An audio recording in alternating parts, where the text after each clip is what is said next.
Երբ 1999 թվականի դեկտեմբերի 21-ին Ռիմա Դեմիրճյանը հեռացավ այս աշխարհից, նրա անձնական արխիվում գտնվեց մի փաթեթ, որը երբեք չպետք է գտնվեր։ Փաստաթղթեր, գրված ձեռքով, հին խորհրդային կնիքներով, որոնք պատմում էին այն մասին, թե ինչպես էր ապրում առաջին քարտուղարի ընտանիքը այն տարիներին, երբ սովորական հայ ընտանիքները հերթ էին կանգնում հացի համար։ Բայց ամենաարտասովոր բանը չէր փաստաթղթերը, այլ այն, որ դրանցից 3-ը բացակայում էին, պատրված էին անմիջապես այն էջերից, որտեղ խոսքը վերաբերում էր Կարեն Դեմիրճյանի անձնական սեյֆին։ Ո՞վ էր պատրել այդ էջերը։ Երբ։ Եվ ամենակարևորը, ինչ էր գրված այդ կորած էջերում, որ դրանք պետք է անհետանային նույնիսկ Ռիմայի մահից հետո։ Այսօր, 35 տարի անց, մենք կփորձենք վերականգնել այն պատմությունը, որը ուզում էին թաղել հավերժ։ Պատկերացրեք մի կին, ով ամբողջ կյանքը ապրել է ստվերում, հզոր տղամարդու կողքին, բայց ով միշտ գիտեր ավելին, քան թույլ էր տալիս ցույց տալ։ Ռիման չէր սիրում շռայլությունը, չէր սիրում հարցազրույցները, չէր սիրում լուսաբանվել։ Նա դասավանդում էր պոլիտեխնիկական համալսարանում, մինչդեռ նրա ամուսինը կառավարում էր ամբողջ հանրապետությունը։ Բայց նրա ուսանողները հիշում են մի տարօրինակ մանրամասնություն։ Երբ խոսքը վերաբերում էր խորհրդային տնտեսությանը, Ռիման միշտ դադար էր անում, նայում էր պատուհանից դուրս եւ ասում էր. «Պաշտոնական թվերը միշտ չեն պատմում ամբողջ ճշմարտությունը»։ Ինչ գիտեր այդ կինը, որ մենք չգիտենք։ Ինչու էր նա այդքան զգույշ իր խոսքերում։ Եվ ինչու էր նա պահպանում այն փաստաթղթերը, որոնք կարող էին վտանգավոր լինել նրա ընտանիքի համար։ 1974-ից մինչև 1988 14 տարի Կարեն Դեմիրճյանը եղավ հայկական ՍՍՀԿ առաջին քարտուղարը։ 14 տարի, երբ նա կառուցեց մետրոն, բացեց նոր գործարաններ, վերափոխեց Երևանը։ Նրան կոչում էին շինարար։ Բայց ինչպիսին էր այդ շինարարի անձնական կյանքը։ Ինչպիսին էր նրա տունը, երբ սովորական երևանցիները ապրում էին կոմունալ բնակարաններում։ Ինչպիսին էր նրա սեղանը, երբ խանութներում դատարկ դարակներ էին։ Այս հարցերը երբեք չեն տրվել պաշտոնական կենսագրություններում, բայց Ռիմայի արխիվը պարունակում էր պատասխաններ, որոնք շատերը չէին ուզում լսել։ Նրա նշումներում կային ցուցակներ, ապրանքների, որոնք բերվում էին հատուկ մատակարարով խանութներից, որոնք հասանելի չէին սովորական քաղաքացիներին։ Կային հաշիվներ, ծախսերի, որոնք գերազանցում էին միջին ինժեների տարեկան աշխատավարձը։ Եվ կար մի նշում, որը գրված էր կարմիր մարկերով. Safe. Ոչ մի դեպքում չբացել առանց իմ ներկայության։ Բայց ով էր այն մարդը, ով գիտեր այդ սեյֆի գաղտնիքները։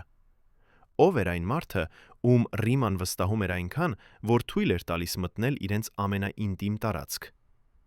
Նրա անունը չի հիշատակվում պաշտոնական փաստաթղթան փաստաթղթերում, բայց Ռիմայի նշումներում նա հիշատակվում է պարզապես որպես Ն։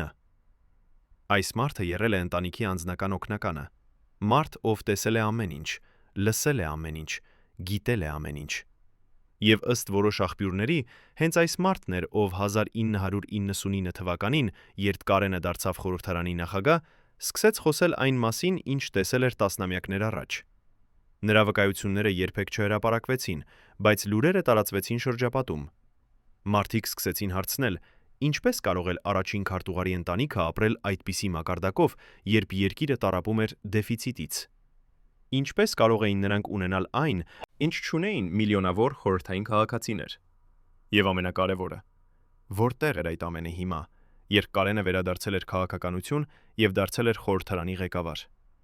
Երբ 1999 թվականի հոկտեմբերի 27-ին Կարեն Դեմիրճյանը ողբերգական ավարտ գտավ խորհրդարանում, ամբողջ Հայաստանը սգաց։ Բայց քիչ մարդիկ գիտեին, որ այդ օրը Ռիման չէր տանը։ Նա գտնվում էր միտեղ, որտեղ երբեք չէր եղել նախկինում՝ բանկում։ Ըստ վկաների, նա փորձում էր մուտք գործել անձնական պահատուփ, բայց բանկի աշխատակիցները ասացին, որ դա հնարավոր չէ առանց երկու ստորագրության։ Երկրորդ ստորագրությունը պետք է լիներ Կարենինը, բայց Կարենը այլևս չէր կարող ստորագրել։ Ինչ էր այդ պահատփում։ Ինչու էր Ռիման այդքան շտապում հասնել այնտեղ հենց այդ օրը։ Արդյոք նա գիտեր, որ ինչ-որ բան պատահելու է։ Թե պարզապես պատահականություն էր, որ նա փորձեց բացել պահատուփը հենց այն օրը, երբ նրա ամուսինը կորցրեց կյանքը։ Այս հարցերը մնացին անպատասխան, քանի որ Ռիման երբեք չխոսեց այդ մասին հրապարակայնորեն։ Բայց եկեք վերադառնանք ավելի վաղ, այն տարիներին, երբ Կարեն Դեմիրճյանը գտնվում էր իր ուժի գագաթնակետին։ 1970-ականների վերջերը եւ 80-ականների սկիզբը։ Երևանը փոխվում էր աչքի առաջ։ Մետրոն շինվում էր, նոր շենքեր էին բարձրանում, քաղաքը դառնում էր ժամանակակից։ Բայց ինչպիսին էր այդ ժամանակաշրջանի իրական պատկերը սովորական մարդկանց համար։ Միջին ինժեների աշխատավարձը կազմում էր մոտավորապես 120 ռուբլի ամսական։ Դրա համար կարող էիր գնել մի քանի կիլոգրամ միս, եթե հաջողվեր գտնել խանութում, մի քանի հատ հագուստ, եթե ունենայիր կապեր, եւ մի փոքր կերակուր, եթե կանգնես հերթում։ Բայց առաջին քարտուղարի ընտանիքը ապրում էր այլ իրականության մեջ։ Ըստ Ռիմայի նշումների, միայն մեկ ընթրիքի համար ծախսվող գումարը կարող էր հասնել 50 ռուբլու։ Սա նշանակում էր, որ մեկ ընթրիքը արժեր այնքան, որքան սովորական բանվորը վաստակում էր մեկ շաբաթում։ Ինչպես էր դա հնարավոր։ Որտեղից էին գալիս այդ ապրանքները։ Եվ ով էր վճարում դրանց համար։ Պատասխանը կայանում էր համակարգում, որը կոչվում էր հատուկ մատակարարում։ Այս համակարգը գոյություն ուներ ամբողջ Խորհրդային Միությունում, բայց յուրաքանչյուր հանրապետությունում այն ուներ իր առանձնահատկությունները։ Հայաստանում այս համակարգը կառավարվում էր անձամբ առաջին քարտուղարի գրասենյակի կողմից։ Կային հատուկ խանութներ, որտեղ կարող էին գնումներ կատարել միայն որոշակի մակարդակի պաշտոնյաները։ Կային հատուկ բաշխիչներ, որտեղ ապրանքները գալիս էին ուղղակիորեն արտերկրից։ Եվ կային հատուկ սեյֆեր, որտեղ պահվում էին այն ապրանքները, որոնք նախատեսված էին ամենաբարձր մակարդակի ղեկավարների համար։ Ռիմայի արխիվում կա մի ցուցակ, որը թվագրված է 1981 թվականով։ Այս ցուցակում թվարկված են ապրանքներ, որոնք բերվել են մեկ ամսվա ընթացքում՝ կոնյակ Ֆրանսիայից, շոկոլադ Շվեյցարիայից, խավիար Իրանից, գորգեր Պարսկաստանից, հագուստ Իտալիայից։ Յուրաքանչյուր ապրանքի դիմաց նշված է գինը արտաժույթով, եւ երբ հաշվես ընդհանուր գումարը, ստացվում է թիվ, որը գերազանցում է միջին ինժեների 10 տարվա աշխատավարձը։ Բայց ամենահետաքրքիրը չէ ցուցակը, այլ այն նշումը, որը Ռիման արել է ներքևում։ Ամեն ինչ վերադարձնել պետք է, եթե ինչ-որ բան փոխվի։ Ինչ նկատի ուներ նա։ Արդյոք նա գիտեր, որ մի օր այս ամենը կարող է դառնալ խնդիր։ Արդյոք նա նախազգուշացված էր, որ պետք է պատրաստ լինել ամեն ինչ վերադարձնելու։ Եվ ամենակարևորը, ում էր պետք վերադարձնել այդ ամենը։ Պետությանը, կուսակցությանը, թե ինչ-որ այլ կառույցի, որի մասին մենք չգիտենք։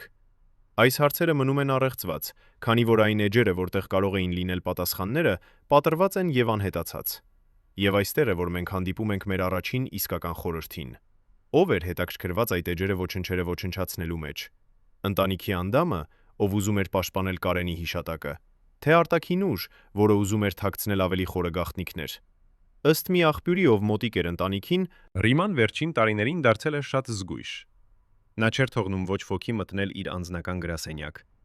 Նա ինքը էր դասավորում փաստաթղթերը, եւ ինքը էր որոշում, թե ինչ պետք է պահել եւ ինչ ոչնչացնել։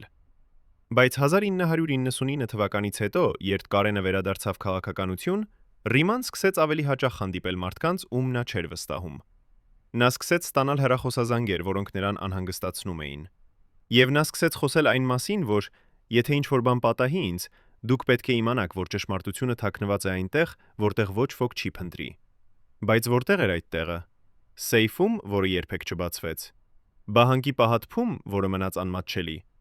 Թե ինչ-որ այլ վայրում, որի մասին մենք դեռ չգիտենք։ Եվ ինչու էր Ռիման այդքան վստահ, որ ճշմարտությունը մի օր կբացահայտվի։ Արդյոք նա թողել էր հետքեր, որոնք մենք դեռ չենք գտել։ Արդյոք կան մարդիկ, ովքեր գիտեն ավելին, բայց լռում են։ Եվ ամենակարևորը, արդյոք մենք պատրաստ ենք իմանալ ճշմարտությունը, եթե այն հակասի այն պատկերին, որը մենք ունենք Կարեն Դեմիրճյանի մասին։ 35 տարի անց Ռիմայի մահից մենք ունենք եզակի հնարավորություն առաջին անգամ լսելու այն մարդկանց, ովքեր եղել են ընտանիքի ներքին շրջանակում։ Մարդիկ, ովքեր տեսել են այն, ինչ չի ցուցադրվել հանրությանը։ Մարդիկ, ովքեր պահպանել են լռությունը տասնամյակներ շարունակ, բայց հիմա պատրաստ են խոսել։ Նրանցից մեկը, նախկին աշխատակից, ով ծառայել է Դեմիրճյանների տանը 1970-ականներին, համաձայնեց տալ իր առաջին հարցազրույցը 35 տարվա ընթացքում։ Այն, ինչ նա պատմեց մեզ, փոխում է ամեն ինչ, ինչ մենք կարծում էինք, որ գիտենք այդ ընտանիքի մասին։ Ես մտա այդ տուն 1976 թվականին, սկսում է նա իր պատմությունը, ձեռքերը դեռ դողում են, թեև անցել է այնքան ժամանակ։ Ինձ ասացին, որ ես պետք է լռեմ այն ամենի մասին, ինչ տեսնեմ եւ լսեմ։ Ես ստորագրեցի փաստաթուղթ, որը արգելում էր ինձ խոսել ցանկացած մարդու հետ այն մասին, թե ինչ է կատարվում այդ տան ներսում։ Եվ ես պահպանեցի այդ խոստումը 35 տարի։ Բայց հիմա, երբ բոլորը մեռել են, ես կարծում եմ, որ ժամանակն է պատմել ճշմարտությունը։ Նրա ձայնը դողում է, երբ նա հիշում է առաջին օրը։ Տունը չէր նման սովորական տան։ Այն ավելի նման էր թանգարանի կամ պալատի։ Ամեն ինչ էր ներկրված արտերկրից։ Կահույքը Իտալիայից, գորգերը Պարսկաստանից, ճաշարանի սարքավորումները Գերմանիայից, եւ ամենակարևորը սեյֆը, որը գտնվում էր Կարեն Սերոբովիչի անձնական գրասենյակում։ Այս սեյֆի մասին նա խոսում է հատուկ ուշադրությամբ։ Այն չէր սովորական սեյֆ, որը տեսնում ես բանկերում։ Այն հատուկ պատվերով բերված է Շվեյցարիայի վեցարիայից։ Ուներ երկու փական, մեկը բանալիով, մյուսը կոդով, եւ ամենակարևորը, այն բացվում էր միայն երկու մարդու ներկայությամբ՝ Կարեն Սերոբովիչի եւ Ռիմմա Սամվելովնայի։ Ես երբեք չտեսա, թե ինչ կա այդ սեյֆի ներսում, բայց լսեցի, թե ինչպես են նրանք խոսում դրա մասին։ Ռիմմա Սամվելովնան միշտ ասում էր. «Սա մեր ապահովագրությունն է, եթե ամեն ինչ փուլ գա»։ Ինչ նկատի ուներ նա։ Ապահովագրություն ինչից։ Ես չգիտեի այն ժամանակ, բայց հիմա, երբ մտածում եմ դրա մասին, ես հասկանում եմ, որ նրանք վախենում էին ինչ-որ բանից։ Բայց ինչից կարող էին վախենալ Հայաստանի ամենահզոր մարդիկ։ Ինչից կարող էր վախենալ առաջին քարտուղարը, ով վերահսկում էր ամբողջ հանրապետությունը։ Պատասխանը, ըստ այս վկայի, կայանում էր Մոսկվայում։ Նրանք միշտ խոսում էին Մոսկվայի մասին, ոչ թե Հայաստանի, այլ Մոսկվայի։ Երբ գալիս էին հեռախոսազանգեր Մոսկվայից, ամբողջ տունը լռում էր։ Կարեն Սերոբովիչը փակվում էր իր գրասենյակում եւ խոսում էր ժամերով։ Երբ դուրս էր գալիս, նրա դեմքը լինում էր լարված։ Ռիմմա Սամվելովնան փորձում էր նրան հանգստացնել, բայց նա միշտ ասում էր, նրանք կարող են ամեն ինչ վերցնել մեկ օրում։ Ո՞վ էին նրանք։ KGB-ն, կուսակցության ղեկավարությունը,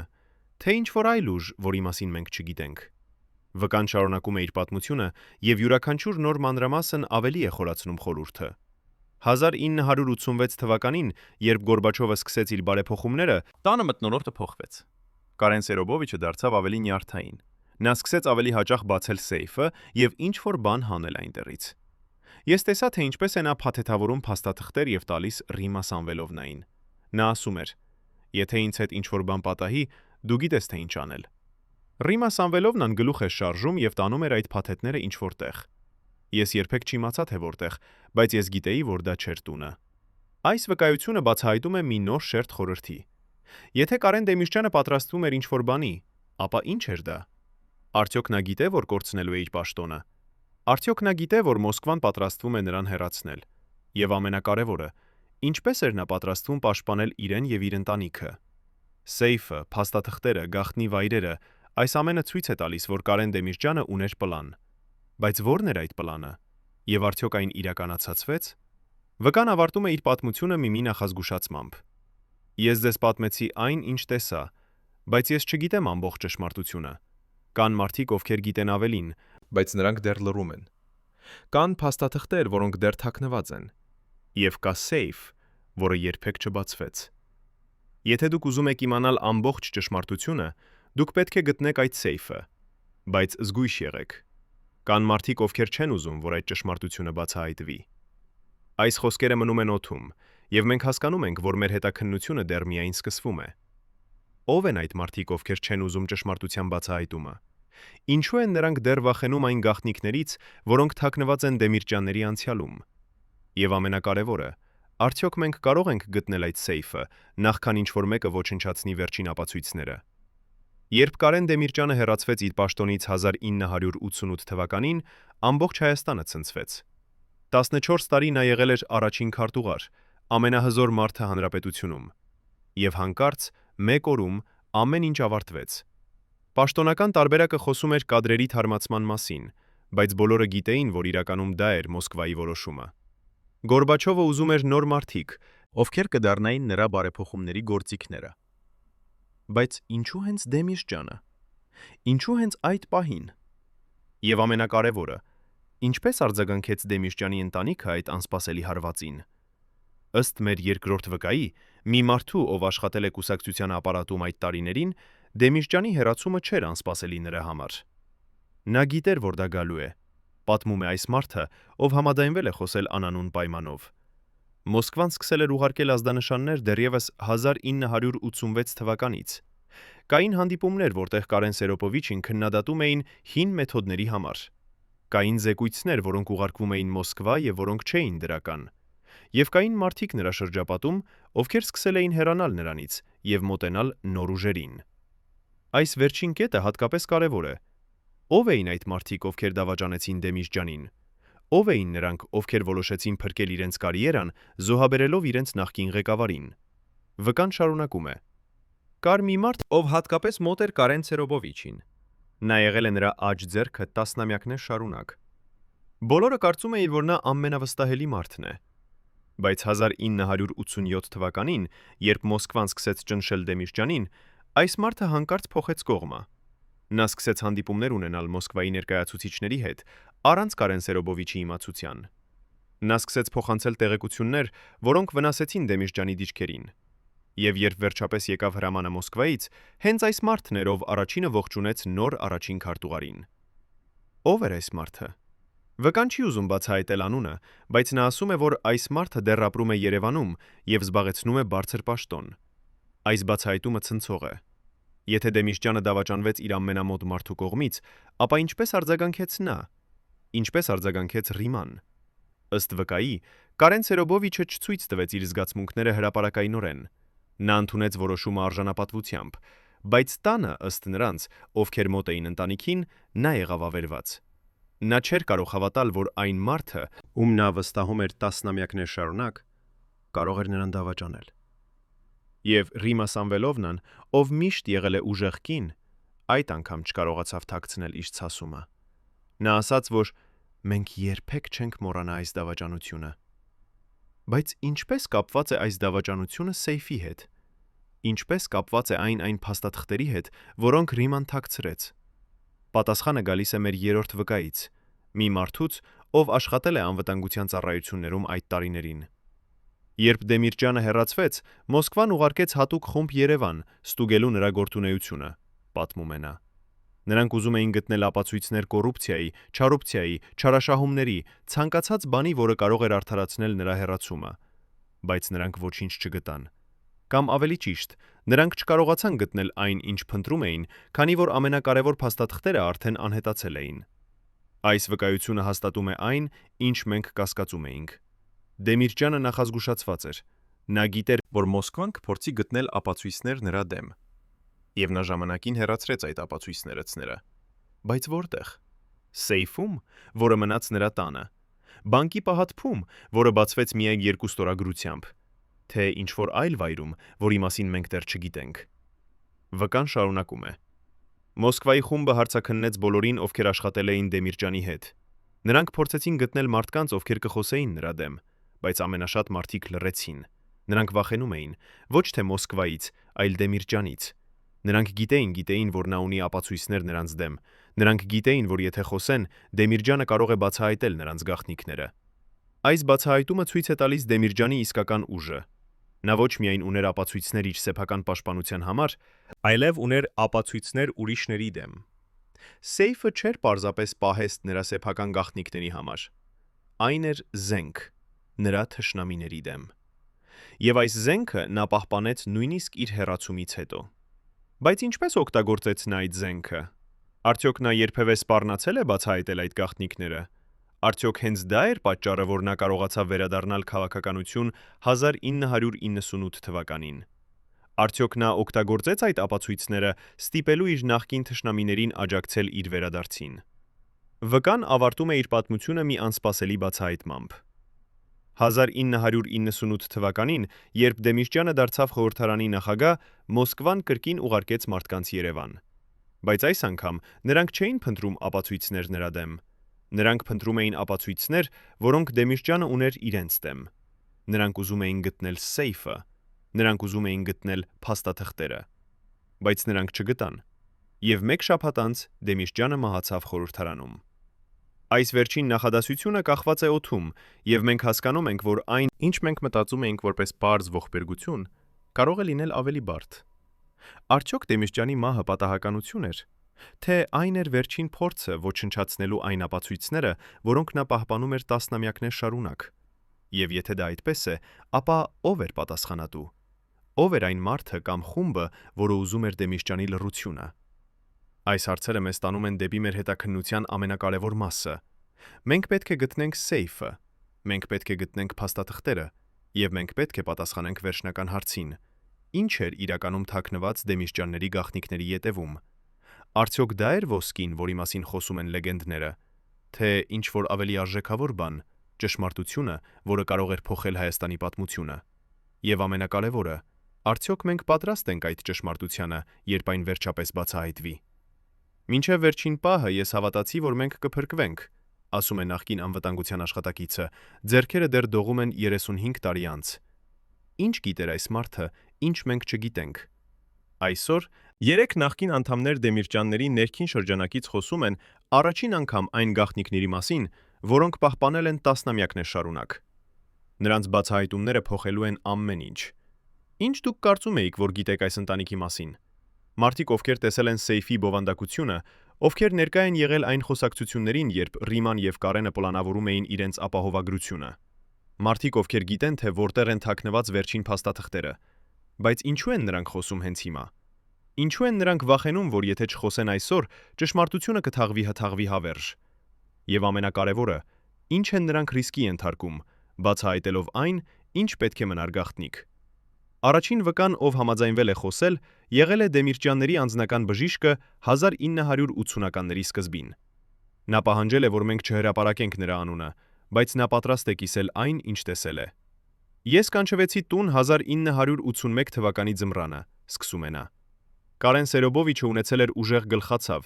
որը չէր անցնում սովորական դեղամիջոցներից։ Երբ ես հասա, նա նստած էր իր գրասենյակում, դեմքը գունատ, ճակատը քրտնած։ Բայց ամենատարօրինակը չէր ցավը, այլ այն, որ նա պահանջեց, որ ես զննեմ նրան միայն Ռիմա Սամվելովնայի ներկայությամբ։ Եվ երբ ես սկսեցի հարցեր տալ նրա առողջության մասին, Ռիմա Սամվելովնան միջամտեց եւ ասաց. «Բժիշկ, դուք պետք է հասկանաք, որ այն, ինչ տեսնում եք այստեղ, երբեք չպետք է լքի այս սենյակը»։ Բժշկի պատմությունը բացահայտում է մի կողմ Դեմիրճյանի կյանքից, որը երբեք չի ցուցադրվել հանրությանը։ Նրա ճնշումը բարձր էր, սիրտը աշխատում էր անկանոն, եւ ես տեսա նշաններ, որոնք ցույց էին տալիս երկարատև սթրես։ Բայց երբ ես առաջարկեցի հոսպիտալացում, Կարեն Սերոբովիչը հրաժարվեց։ Նա ասաց. «Եթե Մոսկվան իմանա, որ ես հիվանդ եմ, նրանք կօգտագործեն դա իմ դեմ»։ Ես չհասկացա այն ժամանակ, թե ինչու է նա այդքան վախենում Մոսկվայից։ Բայց հետո, երբ նա հեռացվեց իր պաշտոնից, ես հասկացա։ Նա գիտեր, որ նրանք փնտրում են ցանկացած թուլություն, ցանկացած պատճառ նրան փոխարինելու համար։ Բժիշկը շարունակում է պատմել մի դրվագ, որը հատկապես տպավորել է նրան։ Մի անգամ, երբ ես եկա տուն, բերելու դեղամիջոցներ, ես տեսա բաց սեյֆ Կարեն Սերոբովիչի գրասենյակում։ Դա տևեց միայն մի վայրկյան, քանի որ Ռիմա Սամվելովնան անմիջապես փակեց դուռը, բայց ես տեսա ներսում։ Չէին միայն փաստաթղթեր։ Կային փոքր տուփեր, որոնք նման էին զարդերի տուփերի։ Կային փաթեթներ, որոնք փաթաթված էին թղթի մեջ։ Եվ կար մի մեծ ծրար, որը կապված էր կարմիր ժապավենով։ Ռիմա Սամվելովնան տեսավ, որ ես նայում եմ, եւ նրա դեմքը դարձավ խիստ։ Նա ասաց. «Բժիշկ, դուք տեսաք ինչ-որ բան, որ չպետք է տեսնեիք։ Ես հուսով եմ, որ դուք հասկանում եք, թե ինչ նշանակում է դա»։ Ես գլուխ շարժեցի եւ երբեք չխոսեցի այդ մասին, մինչեւ հիմա։ Այս վկայությունը հաստատում է, որ սեյֆում պահվում էր ոչ միայն փաստաթղթեր։ Կային նաև ֆիզիկական առարկաներ, հնարավոր է զարդեր, ոսկի կամ այլ արժեքավոր իրեր։ Բայց ինչու էր Ռիման այդքան զգույշ։ Ինչու էր նա վախենում, որ ինչ-որ մեկը կտեսնի այդ բովանդակությունը։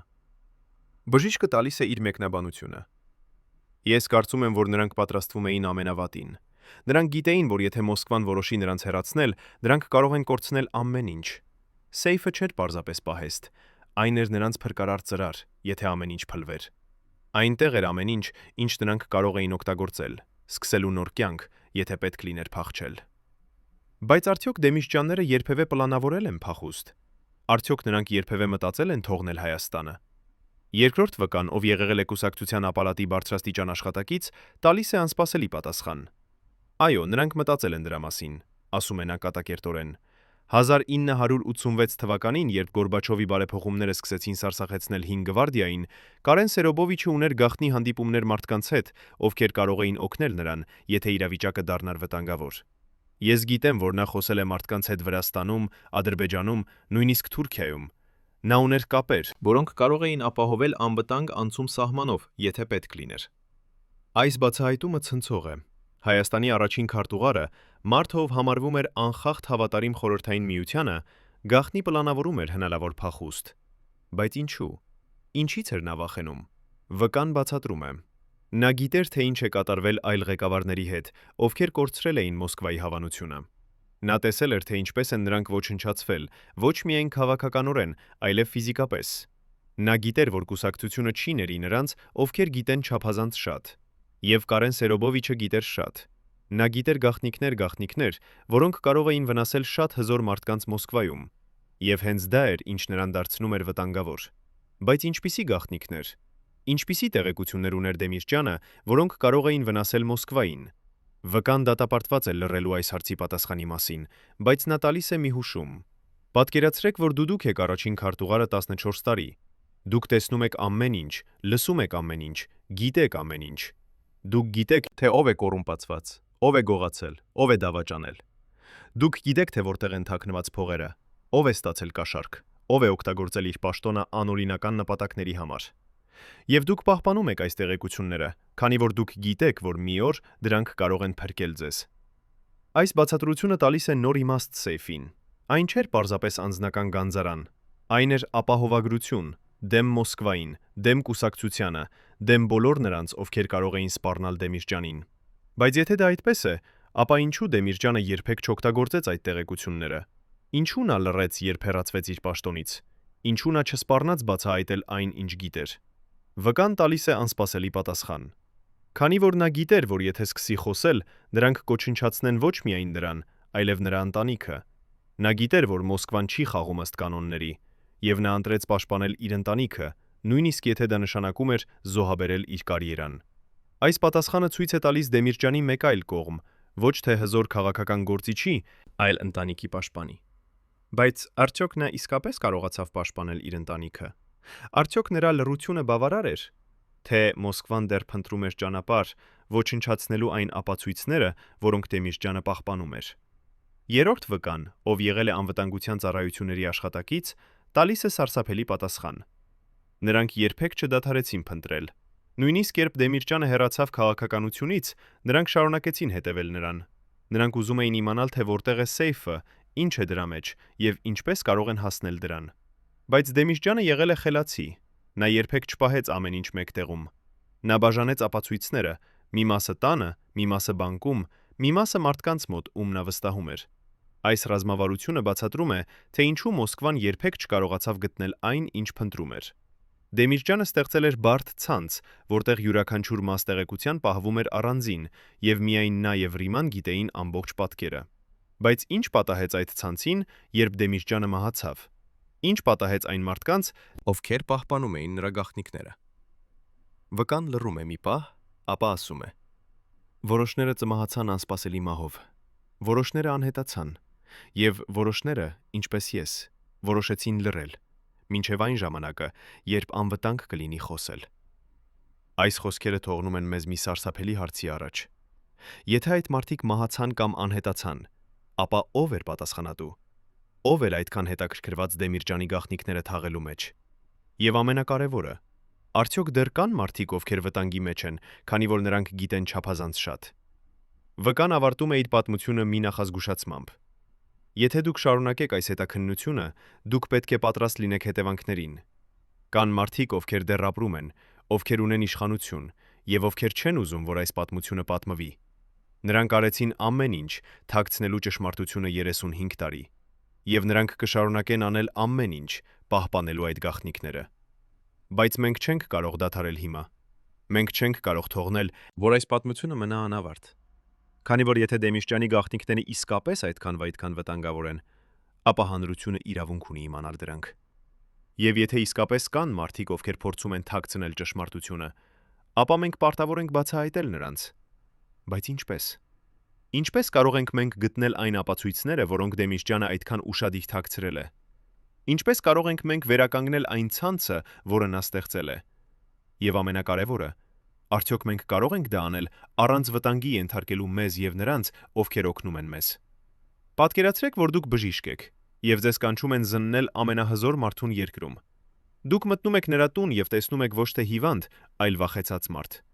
Մարդ, ով վախենում է ոչ թե մահից, այլ այն բանից, որ նրա թուլությունը կարող է օգտագործվել նրա դեմ։ Հենց այդպես էր զգում իրեն Կարեն Դեմիրճյանը 1980-ականների սկզբին։ Նրա առողջությունը վատանում էր, բայց նա չէր կարող թույլ տալ, որ ինչ-որ մեկը իմանա դա,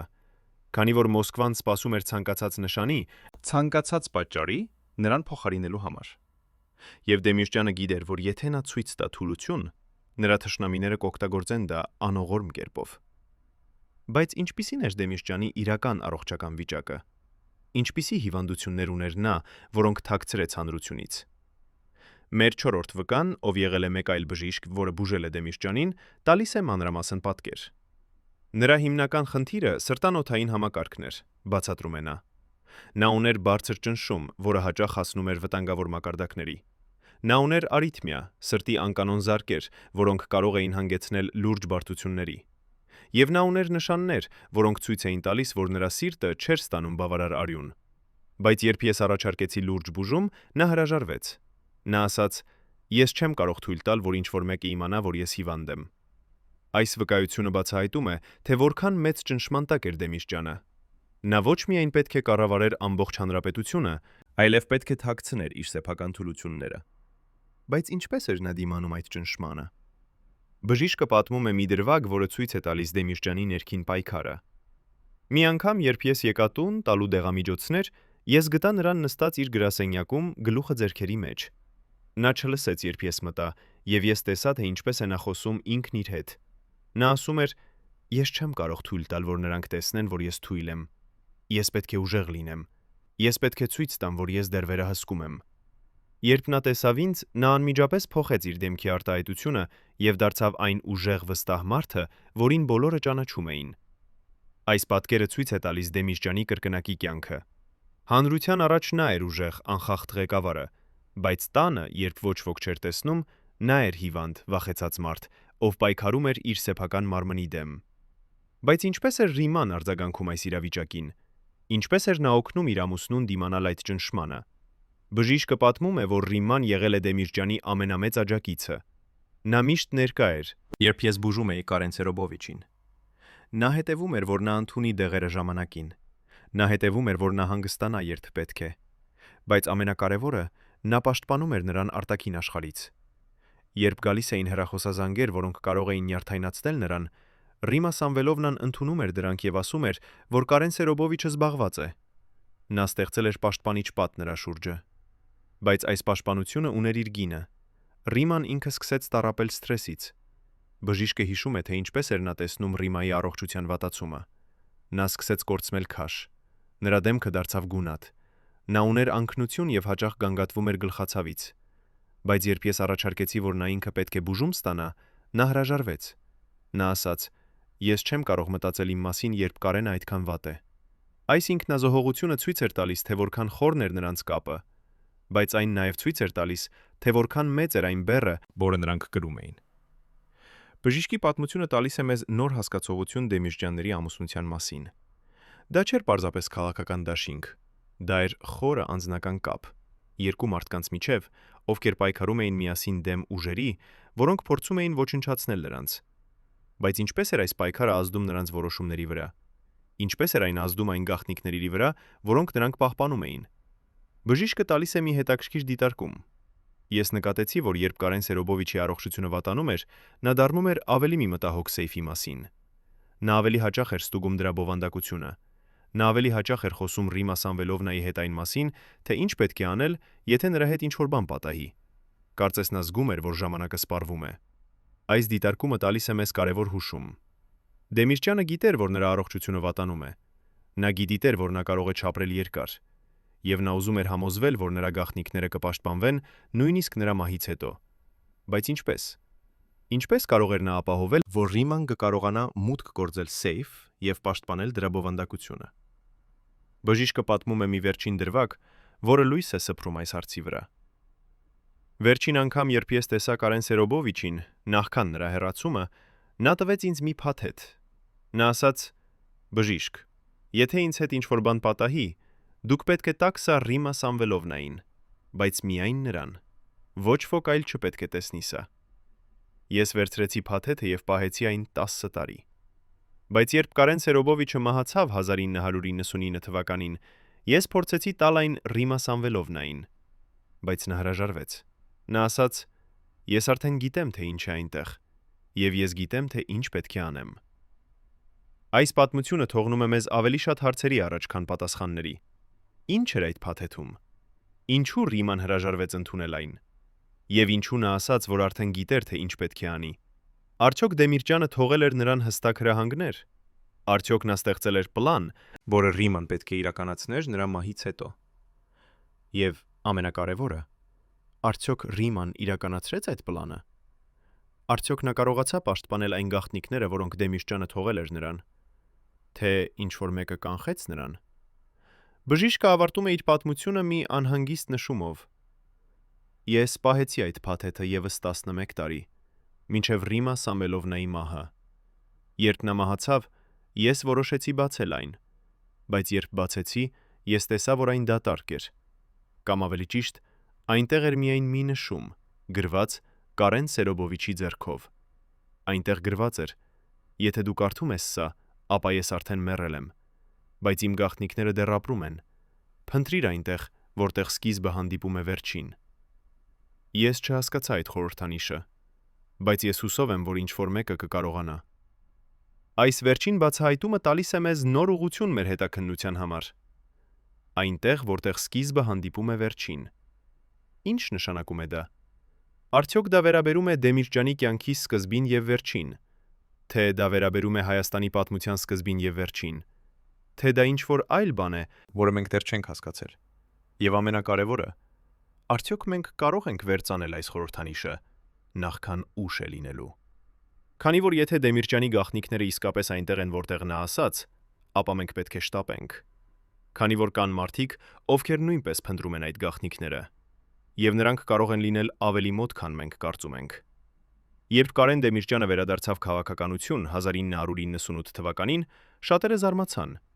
Ինչպես կարող էր մարդ, ով հեռացվել էր այդքան անարգանքով 11 տարի առաջ, վերադառնալ եւ դառնալ խորհրդարանի նախագահ։ Ինչպես կարող էր նա վերականգնել իր ազդեցությունը այդքան արագ։ Եվ ամենակարևորը, ով էր աջակցում նրան այդ վերադարձում։ Մեր 5-րդ վկան, ով եղել է քաղաքական վերլուծաբան այդ տարիներին, տալիս է անսպասելի պատասխան։ Դեմիրճյանի վերադարձը չէր պատահականություն, ասում է նա։ Այն էր ուշադիր պլանավորված գործողություն, որը սկսվել էր դեռևս 1996 թվականից։ Դեմիրճյանը օգտագործել էր իր 11 տարվա լռությունը կառուցելու նոր դաշինքներ, ստեղծելու նոր կապեր եւ ամենակարևորը հավաքելու նոր ապացույցներ։ Այս վերջին կետը հատկապես կարևոր է։ Նոր ապացույցներ։ Ինչ նոր ապացույցներ կարող էր հավաքել Դեմիրճյանը այն տարիներին, երբ նա չէր ունենում պաշտոնական իշխանություն։ Վկան բացատրում է. Երբ Խորհրդային միությունը փլուզվեց, շատ գաղտնիքներ դուրս եկան մակերես։ Փաստաթղթեր, որոնք պահվում էին Մոսկվայում, հանկարծ դարձան հասանելի։ Մարդիկ, ովքեր վախենում էին խոսել, հանկարծ սկսեցին խոսել։ Եվ Դեմիրճյանը, ով ուներ իր սեփական ցանցը, սկսեց հավաքել այս տեղեկությունները։ Նա սկսեց կառուցել նոր դոսիե, ոչ միայն իր նախկին թշնամիների, այլև նոր խաղացողների վրա, ովքեր հայտնվել էին Հայաստանի քաղաքական տեսարանում։ Այս ռազմավարությունը ցույց է տալիս Դեմիրճյանի խորը հասկացողությունը իշխանության մեխանիզմների մասին։ Նա գիտեր, որ տեղեկությունը իշխանություն է,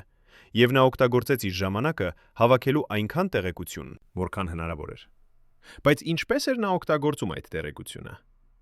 Վկան պատմում է մի դրվագ, որը լույս է սփռում Դեմիրճյանի մեթոդների վրա։ 1997 թվականին, երբ Դեմիրճյանը որոշեց վերադառնալ քաղաքականություն, նա սկսեց հանդիպումներ ունենալ հին գործընկերների հետ։ Բայց այս հանդիպումները չէին սովորական քաղաքական խոսակցություններ։ Դեմիրճյանը բերում էր փաստաթղթեր, ցույց էր տալիս ապացույցներ եւ հարցնում էր. «Դուք հիշում եք սա»։ Մարդիկ, ովքեր տեսնում էին այդ ապացույցները, անմիջապես հասկանում էին, որ Դեմիրճյանը դեռ ուժեղ է, եւ նրանք որոշում էին աջակցել նրան։ Այս մեթոդը հիշեցնել մարդկանց նրանց անցյալի մասին եղավ Դեմիրճյանի ամենաարդյունավետ գործիքը։ Նա չէր սպառնում բացահայտել գաղտնիքները, նա պարզապես ցույց էր տալիս, որ նա գիտեր դրանք, եւ այդ բավական էր։ Բայց արդյոք բոլորը համաձայնվել էին աջակցել նրան։ Վկան պատմում է, որ եղան մարդիկ, ովքեր հրաժարվեցին։ Կային մարդիկ, ովքեր ասացին Դեմիրճյանին. «Մենք չենք վախենում քո ապացույցներից»։ Եվ Դեմիրճյանը չսպառնաց նրանց։ Նա պարզապես ասաց. «Լավ, մենք կտեսնենք»։ Բայց հետաքրքիրն այն է, որ այդ մարդկանցից շատերը հետո ունեցան խնդիրներ։ Նրանց անցյալի գաղտնիքները հանկարծ դուրս եկան մակերես, եւ նրանք հասկացան, որ Դեմիրճյանը չէր բլիֆ անում։ Այս պատմությունը ցույց է տալիս Դեմիշջանի անողորմ կողմը։ Նա պատրաստ էր օգտագործել իր ապացույցները ոչնչացնելու նրանց, ովքեր հրաժարվում էին աջակցել նրան։ Բայց արդյոք դա էր միակ պատճառը, որ նա վերադարձավ իշխանության։ Վկան տալիս է ավելի խորը վերլուծություն։ Դեմիշջանի վերադարձը նաև կապված էր Հայաստանի քաղաքական իրավիճակի հետ։ Երկիրը գտնվում էր խորը ճգնաժամի մեջ։ Տնտեսությունը փլուզված էր, մարդիկ տառապում էին, եւ հին ղեկավարությունը կորցրել էր հանրության վստահությունը։ Դեմիշջանը ներկայացրեց իրեն որպես փրկարար, մարդ, ով կարող էր վերականգնել կարգը, վերականգնել տնտեսությունը, վերականգնել Հայաստանի հզորությունը։ Եվ մարդիկ հավատացին նրան։ Նրանք հիշում էին այն տարիները, Երբ նա էր առաջին քարտուղար, երբ Հայաստանը ծաղկում էր, եւ նրանք ուզում էին, որ այդ ժամանակները վերադառնան։ Բայց արդյոք Դեմիշջանը իսկապես կարող էր վերականգնել այդ ժամանակները։ Արդյոք նա ուներ պլան, թե ինչպես փրկել Հայաստանը։ Վկան տալիս է անկեղծ պատասխան։ Ես չգիտեմ, թե արդյոք Դեմիշջանը ուներ իրական պլան, բայց ես գիտեմ, որ նա ուներ տեսլական։ Նա ուզում էր վերականգնել Հայաստանի հզորությունը ոչ թե որպես խորհրդային հանրապետություն, այլ որպես անկախ պետություն։ Նա ուզում էր, որ Հայաստանը դառնա տարածաշրջանի ամենահզոր երկիրը, եւ նա հավատում էր, որ կարող է դա անել, օգտագործելով իր փորձը, իր կապերը եւ իր գաղտնիքները։ Այս վերջին կետը կրկին մեզ բերում է սեյֆի մոտ։ Գաղտնիքները։ Ինչպես էին Դեմիշջանի գաղտնիքները կարող օգնել նրան վերականգնել Հայաստանը։ Վկան բացատրում է։ Դեմիշջանի գաղտնիքները չէին միայն անձնական, դրանք էին նաև պետական։ Նա գիտեր, թե որտեղ են թաքնված Հայաստանի ռեսուրսները։ Նա գիտեր, թե ով է գողացել պետական գույքը խորհրդային միության փլուզումից հետո։ Նա գիտեր, թե որ օտարերկրյա անգերություններն են փորձում շահագործել Հայաստանը։ Եվ նա պատրաստվում էր օգտագործել այդ տեղեկությունները, վերադարձնելու այն, ինչ գողացվել էր, եւ պաշտպանելու Հայաստանի շահերը։ Այս բացատրությունը տալիս է նոր իմաստ Դեմիշջանի վերադարձին։ Նա ոչ միայն ուզում էր իշխանություն, նա ուզում էր արդարություն։ Նա ուզում էր վերականգնել այն, ինչ կորցվել էր։ Բայց արդյոք նա ժամանակ ուներ դա անելու։ Վկան տալիս է սարսափելի պատասխան։ Ոչ, նա չուներ ժամանակ։ 1999 թվականի հոկտեմբերի 27-ին, ընդամենը 4 ամիս անց նրա ընտրությունից որպես խորհրդարանի նախագահ, նրա պատմությունը ավարտվեց։ Եվ նրա հետ միասին ավարտվեց նաև նրա պլանը փրկել Հայաստանը։ Բայց արդյոք Դեմիշջանի պլանը իսկապես ավարտվեց նրա մահով։ Արդյոք Ռիման շարունակեց այն։ Արդյոք նա փորձեց իրականացնել այն, ինչ Կարենը չկարողացավ։ Վկան տալիս է վերջին բացահայտումը։ Ռիմմա Սամվելովնան շարունակեց պայքարել։ Նա շարունակեց հավաքել ապացույցներ։ Նա շարունակեց հանդիպումներ ունենալ մարդկանց հետ, Ովքեր կարող էին օգնել։ Բայց նա նաև հասկացավ, որ նա վտանգի մեջ է։ Նա գիտեր, որ կան մարդիկ, ովքեր ուզում են ոչնչացնել այն ապացույցները, որոնք նա ունի։ Եվ նա սկսեց պատրաստվել վերջին պայքարին։ Բայց նա չկարողացավ ավարտել այն։ Նա մահացավ 1921 թվականին առանց բացահայտելու իր վերջին գաղտնիքը։ Այս խոսքերը թողնում են մեզ մի վերջնական հարցի առաջ։ Ինչ էր Ռիմայի վերջին գաղտնիքը։ Ինչ էր այն, ինչ նա չկարողացավ բացահայտել։ Եվ ամենակարևորը, արդյոք մենք կարող ենք գտնել այն։ Արդյոք մենք կարող ենք ավարտել այն պայքարը, որը Կարենը եւ Ռիման սկսեցին, բայց չկարողացան ավարտել։ Քանի որ եթե մենք չանենք դա, ապա նրանց գաղտնիքները կթաղվեն հավերժ, եւ նրանց պայքարը կմնա անավարտ։ Բայց արդյոք մենք պատրաստ ենք այդ պատասխանատվությանը։ Արդյոք մենք պատրաստ ենք դիմակայել այն ուժերին, որոնք փորձում են կանխել մեզ։ Եվ ամենակարևորը, արդյոք մենք պատրաստ ենք ճշմարտությանը, երբ այն վերջապես բացահայտվի։ Պատկերացրեք, որ դուք եք 12 մարդկանցից մեկը, ովքեր գիտեին ամեն ինչ Կարեն Դեմիշջյանի մասին։ Յուրաքանչյուր բժշկական գաղտնիք, յուրաքանչյուր փախուստի պլան, յուրաքանչյուր թաքնված թունել Երևանի տակ։ Հիմա պատկերացրեք, որ դուք պետք է ընտրեք՝ պահպանել ձեր հավատարմությունը, թե փրկել ձեր կյանքը։ 1988 թվականի մարտին այս մարդիկ կատարեցին ընտրություն, որը փոխեց Հայաստանի պատմությունը։ Ինչ ստիպեց նրանց դավաճանել իրենց գերագույն ղեկավարին։ Ով էր այն մարդը, ով առաջինը կոտրեց լռության երթումը։ Եվ ամենակարևորը, ինչ գաղտնիքներ բացահայտեց նա, որոնք ստիպեցին Մոսկվային անմիջապես գործել։ Այսօր 37 տարի անց մենք առաջին անգամ կլսենք այն մարդուց, ով եղել է այդ ներքին շրջանակի անդամ եւ ով պահպանել է լռությունը ավելի երկար, քան ցանկացած ուրիշը։ Նրա վկայությունը կփոխի ամեն ինչ, ինչ դուք մտածում էիք, որ գիտեք Դեմիշջյանների վերջին օրերի մասին։ Այս մարդը, ում մենք կկոչենք V, եղել է Դեմիրճյանների անձնական անվտանգության ծառայության ղեկավարը 1978-ից մինչև 1988 թվականները։ 11 տարի նա եղել է ստվերը, որը հետևում էր Կարենին ամենուր, պաշտոնական հանդիպումներից մինչև գաղտնի ճանապարհորդություններ։ 11 տարի նա տեսել է այն, ինչ ոչ ոք չպետք է տեսներ։ Եվ 11 տարի նա պահպանել է լռությունը, քանի որ գիտեր, խոսելը նշանակում է մահ։ Բայց հիմա, երբ բոլոր հիմնական գործող անձինք մեռել են, նա համաձայնվել է խոսել առաջին անգամ իր կյանքում։ Մենք հանդիպեցինք նրան մի անանուն տեղում Երևանում, որտեղ նա ժամանեց 3 տարբեր մեքենաներով, համոզվելու, որ ոչ ոք չի հետևում նրան։ Նրա առաջին խոսքերը եղան. «Ես դա անում եմ ոչ թե իմ համար, այլ նրանց համար, ովքեր մեռան, պահպանելով այս գաղտնիքները։ Նրանք արժանի են, որ ճշմարտությունը պատմվի»։ Սկսում է իր պատմությունը այն օրից, երբ նա առաջին անգամ տեսավ սեյֆը։ Դա եղավ 1978 թվականի աշնանը, հիշում է նա, ձայնը դողում է։ Կարեն Ցերոբովիչը կանչեց ինձ իր գրասենյակ եւ ասաց. «V. Ես պետք է ցույց տամ քեզ ինչ-որ բան, որը դու երբեք չպետք է մոռանաս, բայց երբեք չպետք է պատմես»։ Նա տարավ ինձ իր անձնական գրասենյակի ամենախորը, որտեղ կար մի պատ, որը թվում էր սովորական, բայց երբ նա սեղմեց մի թաքնված կոճակ, պատը բացվեց եւ ես տեսա մի սենյակ, որի մասին ես չգիտեի։ Այնտեղ, պատի մեջ, կար սեյֆ, այնպիսին, որ ես երբեք չէի տեսել։ Այն չէր սովորական սեյֆ, այն ուներ 3 փական, մեկը բանալիով, մեկը կոդով եւ մեկը, որը պահանջում էր 2 մարդու միաժամանակյա ձեռքի հետքեր։ Կարեն Ցերոբովիչը ասաց. «Եթե ինձ հետ ինչ-որ բան պատահի, միայն 3 մարդ կարող են բացել այս սեյֆը՝ ես, Մար եւ դու։ Բայց դու կարող ես բացել այն միայն Ռիմայի հետ միասին»։ V շարունակում է պատմել, թե ինչ տեսավ այդ օրը։ Կարեն Ցերոբովիչը բացեց սեյֆը եւ ցույց տվեց ինձ դրա բովանդակությունը։ Այնտեղ չէին միայն փաստաթղթեր, այնտեղ էին նաեւ ֆիզիկական առարկաներ, որոնք ես երբեք չէի սպասում տեսնել։ Առաջին բանը, որ ես տեսա, եղավ մի փոքր արկղ՝ լի ոսկե մետաղադրամներով։ Ոչ թե խորհրդային ռուբլիներ, այլ ոսկե մետաղադրամներ ցարական ժամանակներից։ Կարեն Ցերոբովիչը ասաց. «Սրանք եղել են իմ պապի, ով թաքցրել էր դրանք հեղափոխությունից առաջ։ Սրանք միակ բանն են, որ մնացել է մեր ընտանիքից»։ Բայց հետո նա ցույց տվեց ինձ ավելի շատ բան։ Կային փաթեթներ, լի դոլարներով եւ գերմանական մարկերով։ Կային զարդեր, ադամանդներով եւ ռուբիններով, որոնք թվում էին շատ հին։ Եվ կար մի մեծ ծրար, որը կապված էր կարմիր ժապավենով եւ կնքված էր կարմիր մոմով։ Երբ ես հարցրի, թե ինչ է այդ ծրարի մեջ, Կարեն Ցերոբովիչը ասաց. «Սա այն բանն է, որը կփրկի մեզ, եթե ամեն ինչ փլվի։ Բայց դու երբեք չպետք է բացես այն առանց իմ թույլտվության»։ Այս վկայությունը հաստատում է այն, ինչ մենք կասկածում էինք։ Սեյֆը պարունակում էր ոչ միայն փաստաթղթեր, այլև նյութական հարստություն, որը կարող էր ապահովել ընտանիքի ապագան։ Բայց ինչու էր Դեմիրճյանը ցույց տալիս այս ամենը իր անվտանգության ղեկավարին։ V բացատրում է.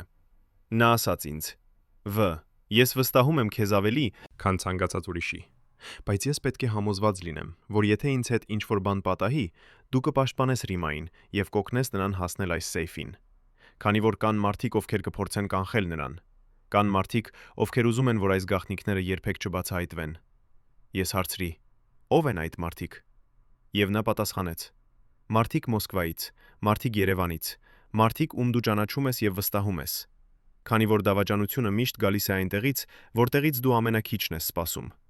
Այս նախազգուշացումը ցույց է տալիս, որ Դեմիրճյանը արդեն գիտեր, որ նրա շրջապատում կան դավաճաններ։ Բայց ո՞վ էին նրանք։ V տալիս է անուններ, որոնք մենք չենք կարող հրապարակել իրավական պատճառներով, բայց նա նկարագրում է նրանց։ Կար մի մարդ, ով եղել է Կարեն Ցերոբովիչի տեղակալը 10 տարի։ Այս մարդը ուներ մուտք դեպի ամեն ինչ՝ փաստաթղթեր, հանդիպումներ, որոշումներ։ Բոլորը կարծում էին, որ նա ամենավստահելի մարդն է, բայց 1986 թվականին Կարեն Ցերոբովիչը սկսեց կասկածել նրան։ Նա նկատեց, որ այս մարդը սկսել է հանդիպումներ ունենալ մարդկանց հետ, ում նա չպետք է հանդիպեր։ Նա նկատեց, որ փաստաթղթեր, որոնք պետք է լինեին գաղտնի, հանկարծ դառնում էին հայտնի Մոսկվայում։ Եվ նա հասկացավ, որ այս մարդը դավաճանում է նրան։ Բայց ինչու Դեմիրճյանը անմիջապես չհեռացրեց այս մարդուն։ Ինչու նա թույլ տվեց նրան շարունակել աշխատել իր կողքին։ Տալիս է զարմանալի պատասխան։ Քանի որ Կարեն Ցերոբովիչը ուզում էր իմանալ, թե ինչ տեղեկություններ է այս մարդը փոխանցում Մոսկվային, Նա ուզում էր իմանալ, թե ով է այն մարդը Մոսկվայում, ով ստանում է այդ տեղեկությունները, եւ նա ուզում էր իմանալ, թե ինչ է պլանավորում Մոսկվան։ Այնպես որ նա պահեց այս մարդուն իր կողքին, բայց սկսեց տալ նրան կեղծ տեղեկություններ։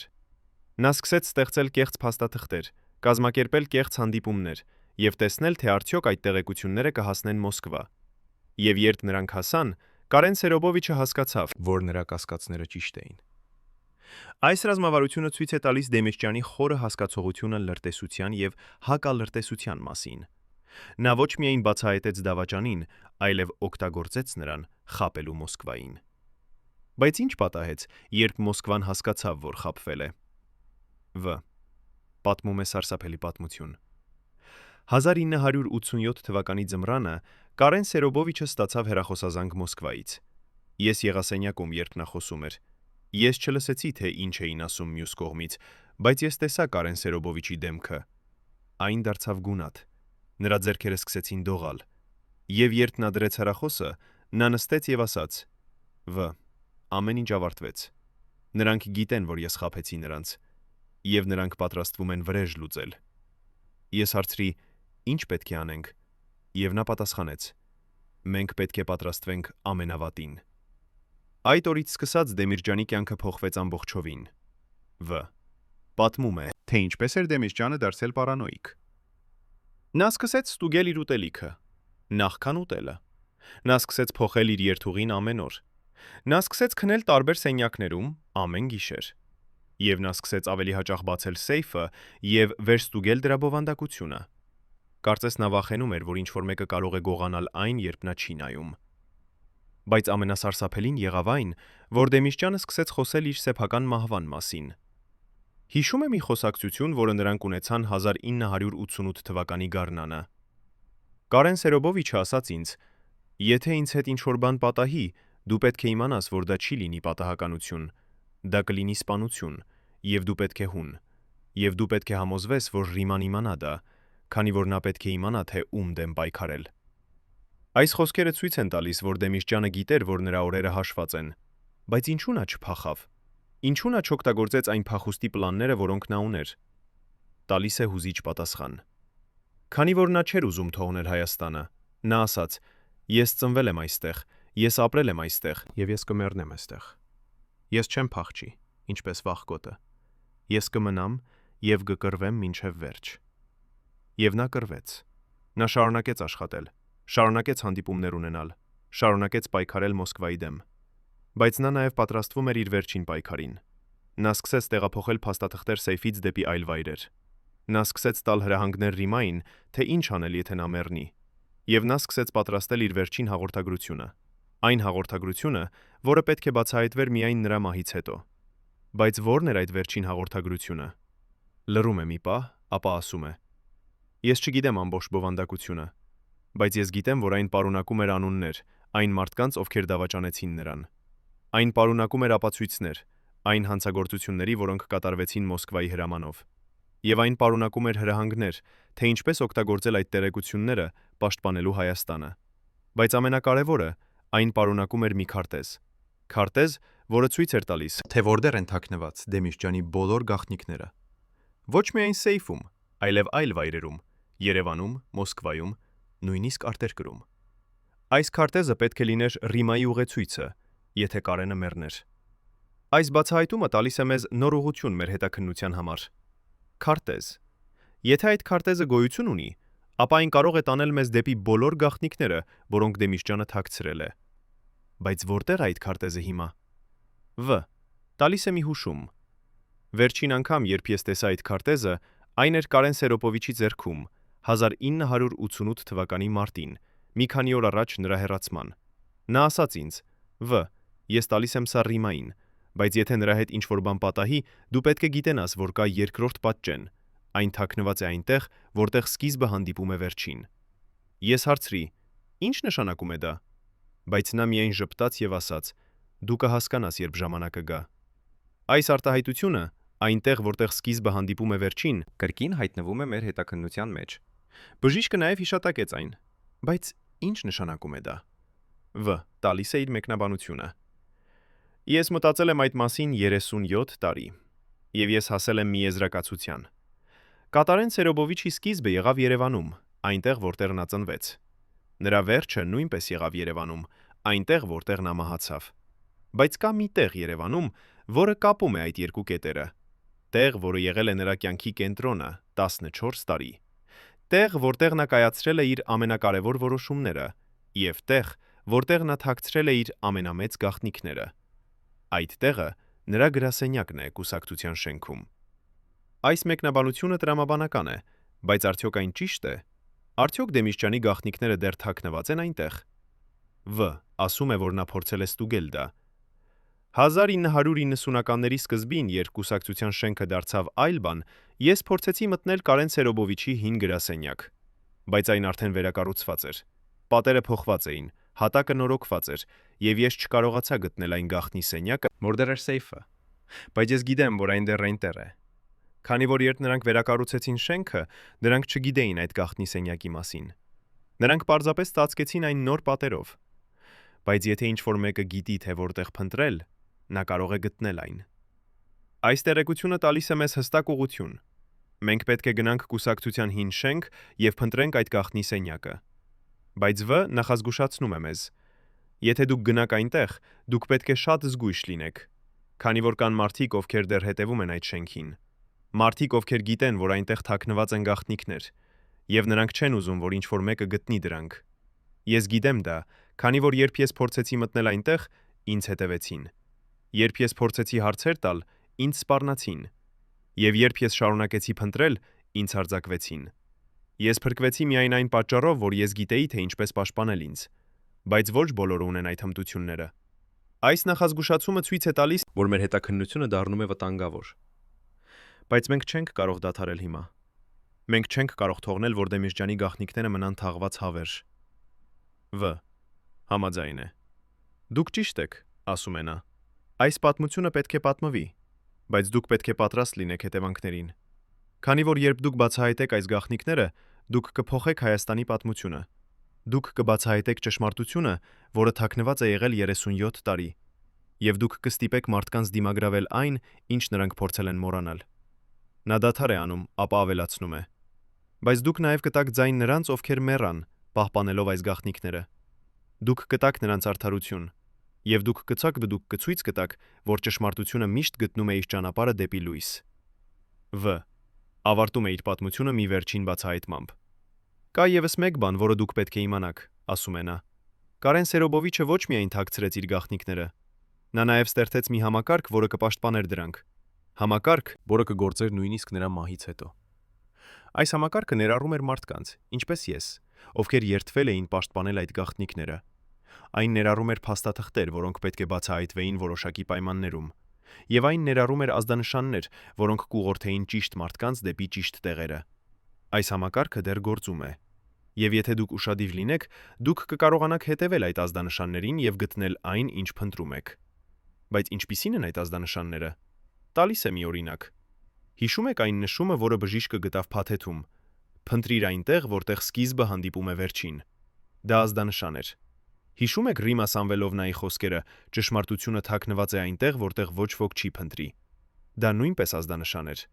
Եվ հիշում եք այն փաստը, որ Ռիմա Սամվելովնան փորձեց մտնել բանկի պահատուփ հենց այն օրը, երբ Կարեն Սերոբովիչը մահացավ։ Դա նույնպես ազդանշան էր։ Այս բոլոր ազդանշանները կապված են միմյանց հետ։ Եվ եթե դուք կարողանաք վերծանել դրանք, դուք կգտնեք ճանապարհը դեպի Դեմիրճյանի գաղտնիքները։ Այս բացատրությունը տալիս է մեզ նոր հասկացողություն մեր հետաքննության մասին։ Մենք ոչ միայն փնտրում ենք ֆիզիկական առարկաներ, ինչպիսիք են սեյֆը կամ փաստաթղթերը։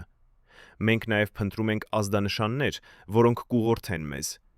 Եվ այդ ազդանշանները թողել են Դեմիրճյանը եւ Ռիման, հենց այն մարդկանց համար, ովքեր պատրաստ են փնտրել ճշմարտությունը։ Բայց արդյոք մենք այդ մարդիկ ենք։ Արդյոք մենք ունենք այն խելքը, այն համարձակությունը եւ այն վճռականությունը հետևելու այդ ազդանշաններին մինչև վերջ։ Վ. Հավատում է, որ այո։ Դուք արդեն հասել եք այնքան հեռու, ասում է նա։ Դուք արդեն գտել եք այնքան շատ բան, որքան ոչ ոք չի գտել 37 տարվա ընթացքում։ Դուք արդեն ապացուցել եք, որ դուք արժանի եք այս ճշմարտությանը։ Հիմա դուք պետք է ավարտեք այն, ինչ սկսել եք։ Դուք պետք է գտնեք սեյֆը, բացեք այն եւ բացահայտեք այն գաղտնիքները, որոնք Կարեն Սերոբովիչը եւ Ռիմա Սամվելովնան պահպանել են այդքան երկար։ Երբ մարդու մարմինը սկսում է մերժել նրան, երբ սիրտը դադարում է հնազանդվել, երբ ձեռքերը դողում են անվերահսկելի, իշխանությունը դառնում է անիծք։ Պատկերացրեք, որ դուք եք այն մարդը, ով որոշում է միլիոնավորների ճակատագիրը, բայց չեք կարող վերահսկել ձեր սեփական մարմինը։ Հենց այդպես էր զգում իրեն Կարեն Դեմիրճյանը իր վերջին տարիներին իշխանության մեջ։ Նրա առողջությունը վատանում էր ամեն օր, բայց նա չէր կարող թույլ տալ, որ ինչ-որ մեկը իմանա դա։ Քանի որ թուլությունը իշխանության աշխարհում նշանակում է մահ, եւ Դեմիրճյանը գիտեր դա ավելի լավ, քան ցանկացած ուրիշը։ Բայց ինչպիսին էր իրականում նրա վիճակը, ինչպիսի հիվանդություններ էր նա թաքցնում, եւ ինչպես էր այդ ազդում նրա որոշումների վրա, ներառյալ այն որոշումը թաքցնել իր ամենամեծ գաղտնիքները։ Մեր 6-րդ վկան, ով եղել է Դեմիրճյանի անձնական դեղագետը 1980-ականներին, տալիս է սարսափելի պատկեր։ Ամեն ամիս ես պատրաստում էի նրա համար մոտավորապես 30 տարբեր դեղամիջոց, սկսում է նա իր պատմությունը։ Դեղեր սրտի համար, դեղեր ճնշման համար, դեղեր քնի համար, դեղեր ցավի համար։ Բայց ամենասարսափելին եղավ այն, որ այդ դեղերի քանակը մեծանում էր ամեն տարի։ 1978 թվականին նա ընդունում էր 10 դեղամիջոց օրական։ 1985 թվականին այդ թիվը հասավ 25-ի։ Եվ 1988 թվականին նրա հեռացման տարում նա ընդունում էր ավելի քան 35 դեղամիջոց օրական։ Սա չէր նորմալ։ Սա էր մարդ, ով դանդաղ մեռնում էր, բայց չէր ուզում ընդունել դա։ Այս վկայությունը բացահայտում է Դեմիրճյանի իրական վիճակը։ Նա չէր պարզապես հիվանդ, նա է շատ հիվանդ։ Բայց ինչու նա չէր ուզում ընդունել դա։ Դեղագետը բացատրում է։ Քանի որ նա գիտեր, որ եթե Մոսկվան իմանա նրա իրական վիճակի մասին, նրանք անմիջապես կհեռացնեն նրան։ Նրանք կասեն, նա չի կարող կատարել իր պարտականությունները առողջական պատճառներով, եւ դա կլիներ վերջը։ Այնպես որ նա թաքցրեց իր հիվանդությունը բոլորից, բացի Ռիմա Սամվելովնայից եւ մի քանի մարդկանցից, ինչպես ես, ում նա վստահում էր։ Բայց այս գաղտնիքը պահելը ուներ իր գինը։ Դեղագետը պատմում է, թե ինչպես էր Դեմիրճյանը տառապում։ Նա ուներ ուժեղ ցավեր կրծքավանդակում, որոնք երբեմն տևում էին ժամերով։ Նա ուներ շնչառության դժվարություններ, որոնք ստիպում էին նրան դադարել եւ հանգստանալ ամեն քանի քայլից մեկ։ Եվ նա ուներ գլխապտույտներ, որոնք երբեմն այնքան ուժեղ էին, որ նա չէր կարող կանգնել։ Բայց ինչպես էր Դեմիրճյանը թաքցնում այս ամենը հանրության աչքից։ Դեղագետը պատմում է մի դրվագ, որը ցույց է տալիս Դեմիրճյանի անհավատալի կամքը։ Մի անգամ 1986 թվականին Կարեն Սերոբովիչը պետք է ելույթ ունենար մեծ հանդիպման ժամանակ, բայց մի ժամ առաջ ելույթից նա ունեցավ սրտի հարձակում։ Ես եղա այնտեղ եւ տեսա, թե ինչպես է նա ընկնում գետնին, բռնում իր կրծքավանդակը եւ աղաղակում ցավից։ Ես անմիջապես տվեցի նրան դեղեր եւ կանչեցի շտապ օգնություն։ Բայց նա հրաժարվեց գնալ հիվանդանոց։ Նա ասաց. «Ես պետք է գնամ այդ հանդիպում։ Եթե ես չգնամ, նրանք կմտածեն, որ ես թույլ եմ»։ Եվ նա գնաց։ Նա կանգնեց այդ հանդիպման ժամանակ, խոսեց 2 ժամ եւ ոչ ոք չնկատեց, որ նա հենց նոր ունեցել էր սրտի հարձակում։ Սա էր նրա ուժը, բայց սա նաեւ էր նրա անիծքը։ Այս պատմությունը ցույց է տալիս Դեմիրճյանի անհավատալի ինքնավերահսկումը, բայց այն նաեւ ցույց է տալիս, թե որքան մեծ էր այն ճնշումը, որի տակ նա գտնվում էր։ Նա չէր կարող թույլ տալ ինքն իրեն լինել թույլ, նույնիսկ մի վայրկյան։ Բայց ինչպես էր այս ազդում նրա հոգեկան վիճակի վրա։ Դեղագետը պատմում է, որ Դեմիրճյանը սկսեց ունենալ նաեւ հոգեկան խնդիրներ։ Նա դարձավ ավելի նյարդային, ավելի կասկածամիտ, ավելի վախկոտ։ Նա սկսեց տեսնել թշնամիներ ամենուր։ Նա սկսեց հավատալ, որ մարդիկ նրա շրջապատում փորձում են նրան թունավորել, սպանել կամ դավաճանել։ Եվ ամենասարսափելին եղավ այն, որ նա սկսեց խոսել մահվան մասին։ Նա սկսեց ասել. «Ես չեմ ապրի երկար։ Ես զգում եմ, որ վերջը մոտ է»։ Ես փորձեցի նրան համոզել, որ դա ճիշտ չէ, բայց նա չէր լսում։ Նա ասաց. «Դեղագետ, ես գիտեմ իմ մարմինը, եւ ես գիտեմ, որ այն ինձ դավաճանում է»։ Այս վկայությունը բացահայտում է Դեմիրճյանի ներքին պայքարը։ Նա ոչ միայն պայքարում էր արտաքին թշնամիների դեմ, այլև իր սեփական մարմնի դեմ։ Եվ այս պայքարը նա կորցնում էր։ Բայց ինչպես էր այս ազդում նրա որոշումների վրա, հատկապես այն որոշումների, որոնք վերաբերում էին Սեյֆին եւ նրա գաղտնիքներին։ Դեղագետը տալիս է կարևոր դիտարկում։ Ես նկատեցի, որ երբ Կարեն Սերոբովիչի առողջությունը վատանում էր, նա դառնում էր ավելի կենտրոնացած Սեյֆի վրա։ Նա սկսեց ավելի հաճախ խոսել Ռիմա Սամվելովնայի հետ այն մասին, թե ինչ պետք է անել, եթե նա մեռնի։ Նա սկսեց գրել հրահանգներ, պատրաստել փաստաթղթեր եւ ստեղծել պլաններ։ Կարծես նա գիտեր, որ ժամանակ սպառվում է եւ նա պետք է ամեն ինչ պատրաստ լիներ։ Այս դիտարկումը հաստատում է այն, ինչ մենք արդեն գիտեինք։ Դեմիրճյանը պատրաստվում էր իր մահվան, բայց նա նաև պատրաստվում էր ապահովել, որ նրա գաղտնիքները կպաշտպանվեն նրա մահից հետո։ Դեղագետը պատմում է մի վերջին դրվագ, որը լույս է սփռում այս պատրաստության վրա։ Վերջին անգամ, երբ ես տեսա Կարեն Սերոբովիչին, նախքան նրա հեռացումը, նա տվեց ինձ մի փոքր տուփ։ Նա ասաց. «Դեղագետ, այս տուփում կան դեղեր, որոնք ես պատրաստել եմ հատուկ Ռիմայի համար։ Եթե ինձ հետ ինչ-որ բան պատահի, դու պետք է տաս դրանք նրան, բայց միայն նրան։ Ոչ ոք այլ չպետք է իմանա այս դեղերի մասին»։ Ես վերցրեցի տուփը եւ հարցրի. «Ինչպիսի դեղեր են սրանք»։ Բայց նա չպատասխանեց։ Նա միայն ասաց. «Դու կհասկանաս, երբ ժամանակը գա»։ Այս պատմությունը թողնում է մեզ ավելի շատ հարցերի առաջ։ Ինչպիսի դեղեր էին այդ տուփում։ Ինչու Դեմիրճյանը ուզում էր, որ դրանք տրվեին միայն Ռիմային։ Եվ ինչու նա այդքան գաղտնի էր այդ մասին։ Դեղագետը տալիս է իր կարծիքը։ Ես կարծում եմ, որ այդ դեղերը չէին սովորական դեղեր։ Ես կարծում եմ, որ դրանք էին ինչ-որ բան, որը Կարեն Սերոբովիչը պատրաստել էր հատուկ իրավիճակի համար։ Հնարավոր է դեղեր, որոնք կօգնեին Ռիմային դիմանալ սթրեսին նրա մահից հետո։ Կամ հնարավոր է ինչ-որ այլ բան, որի մասին ես չգիտեմ։ Բայց ես գիտեմ մի բան. Կարեն Սերոբովիչը երբեք չէր անում ոչինչ առանց պատճառի։ Եթե նա տվեց ինձ այդ տուփը, ապա դա կարևոր էր։ Բայց ինչ պատահեց այդ տուփին։ Արդյոք դեղագետը տվեց այն Ռիմային։ Նա ասում է, որ փորձեց։ Երբ Կարեն Սերոբովիչը հեռացվեց իր պաշտոնից, ես փորձեցի տալ տուփը Ռիմա Սամվելովնային, բայց նա հրաժարվեց ընդունել այն։ Նա ասաց. «Ես չեմ կարիք ունենում դեղերի, ես կարիք ունենում ուժի, եւ այդ ուժը ես կգտնեմ ինքս»։ Ես փորձեցի բացատրել, որ Կարեն Սերոբովիչը հատուկ ուզել էր, որ նա ստանա այդ դեղերը, բայց նա չլսեց։ Նա պարզապես ասաց. «Պահիշ դրանք։ Հնարավոր է մի օր ինչ-որ մեկը կարիք կունենա դրանց», եւ նա հեռացավ։ Այս պատմությունը ցույց է տալիս Ռիմայի անհավատալի ուժը։ Նույնիսկ երբ նրա ամուսինը հեռացվեց իր պաշտոնից, նույնիսկ երբ նրանց աշխարհը փլուզվում էր, նա մերժեց ցույց տալ թուլություն։ Նա որոշեց լինել ուժեղ, ինքնուրույն։ Բայց արդյոք նա իսկապես ուժեղ էր։ Թե նա պարզապես թաքցնում էր իր ցավը, ինչպես Կարենը թաքցնում էր իր հիվանդությունը։ Դեղագետը տալիս է իր դիտարկումը։ Ես կարծում եմ, որ Ռիմա Սամվելովնան տառապում էր նույնքան, որքան Կարեն Սերոբովիչը, բայց նա ընտրեց չցույց տալ դա։ Նա ընտրեց լինել ուժեղ նրա համար, նրանց ընտանիքի համար եւ նրանց գաղտնիքների համար։ Եվ այդ ուժը նրան օգնեց վերապրել այն ամենը, ինչ եկավ հետո։ Բայց ինչ եկավ հետո։ Դեղագետը պատմում է, որ նա շարունակեց հետևել Դեմիրճյանների պատմությանը նույնիսկ նրանց հեռացումից հետո։ Ես տեսա, թե ինչպես Կարեն Սերոբովիչը փորձեց վերադառնալ քաղաքականություն 1990-ականներին։ Ես տեսա, թե ինչպես նա դարձավ խորհրդարանի նախագահ։ Եվ ես տեսա, թե ինչպես նրա պատմությունը ավարտվեց այդ ողբերգական օրը 1999 թվականի հոկտեմբերին։ Բայց ամենաշատը ես տեսա Ռիմա Սամվելովնային։ Ես տեսա, թե ինչպես նա շարունակեց պայքարել նրա մահից հետո։ Ես տեսա, թե ինչպես նա տեսա, թե ինչպես նա փորձեց պաշտպանել նրա հիշատակը եւ նրա գաղտնիքները։ Եվ ես տեսա, թե ինչպես նա վերջապես հանգստացավ, երբ նրա սեփական պատմությունը ավարտվեց 1921 թվականին։ Դեղագետը ավարտում է իր պատմությունը մի անսպասելի բացահայտմամբ։ Երբ Ռիմա Սամվելովնան մահացավ, ես գնացի նրա թաղմանը, եւ այնտեղ ես տեսա ինչ-որ բան, որը ինձ զարմացրեց։ Նրա գերեզմանի վրա կողքին Կարեն Սերոբովիչի գերեզմանի կար մի փոքր տախտակ։ Այդ տախտակի վրա գրված էր. «Այստեղ հանգչում է կինը, ով պահպանեց գաղտնիքները մինչև վերջ»։ Ես չգիտեմ, թե ով դրեց այդ տախտակը այնտեղ, բայց ես գիտեմ, որ այն ճիշտ էր։ Ռիմա Սամվելովնան իսկապես պահպանեց գաղտնիքները մինչև վերջ։ Եվ հիմա, երբ նա մեռել է,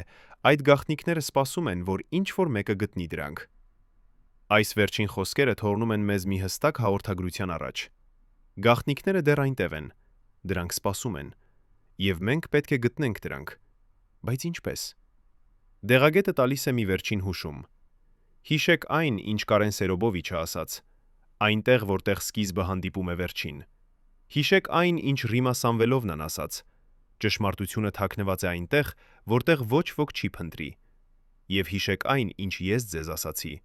Կարեն Սերոբովիչը երբեք չէր անում ոչինչ առանց պատճառի։ Եթե դուք միավորեք այս բոլոր հուշումները, դուք կգտնեք պատասխանը։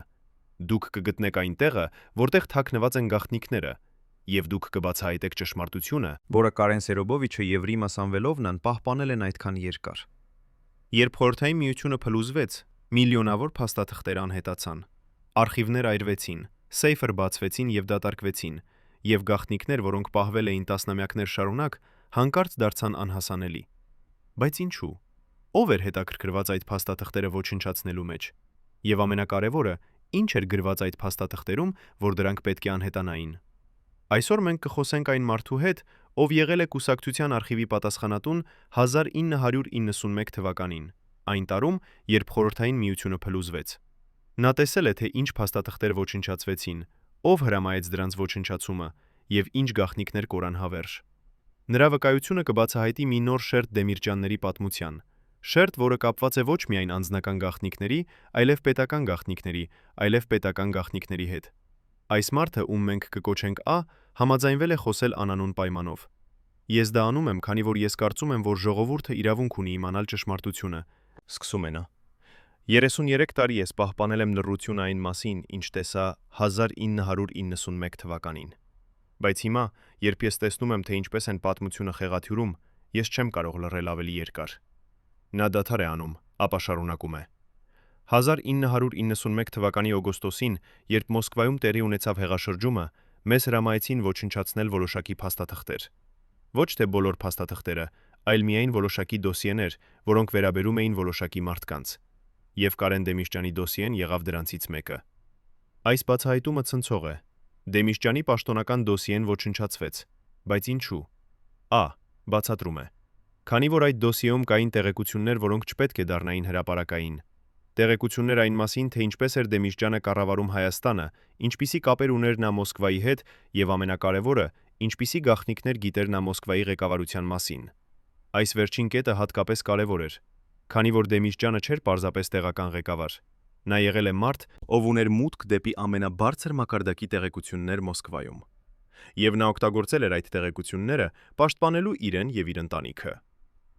Բայց ինչպիսի տեղեկություններ էին դրանք։ Ա. Տալիս է մի քանի օրինակներ։ Դոսիեում կային փաստաթղթեր, որոնք ցույց էին տալիս, թե ինչպես էր Դեմիրճյանը օգտագործում իր դիրքը, ապահովելու Հայաստանի շահերը, նույնիսկ երբ դա հակասում էր Մոսկվայի հրահանգներին։ Կային փաստաթղթեր, որոնք ցույց էին տալիս, թե ինչպես էր նա ստեղծում գաղտնի դաշինքներ այլ հանրապետությունների ղեկավարների հետ։ Եվ կային փաստաթղթեր, որոնք ցույց էին տալիս, թե ինչպես էր նա հավաքում տեղեկություններ Մոսկվայի ղեկավարների մասին, օգտագործելու դրանք որպես ապահովագրություն։ Այս վերջին կետը հատկապես հետաքրքիր է։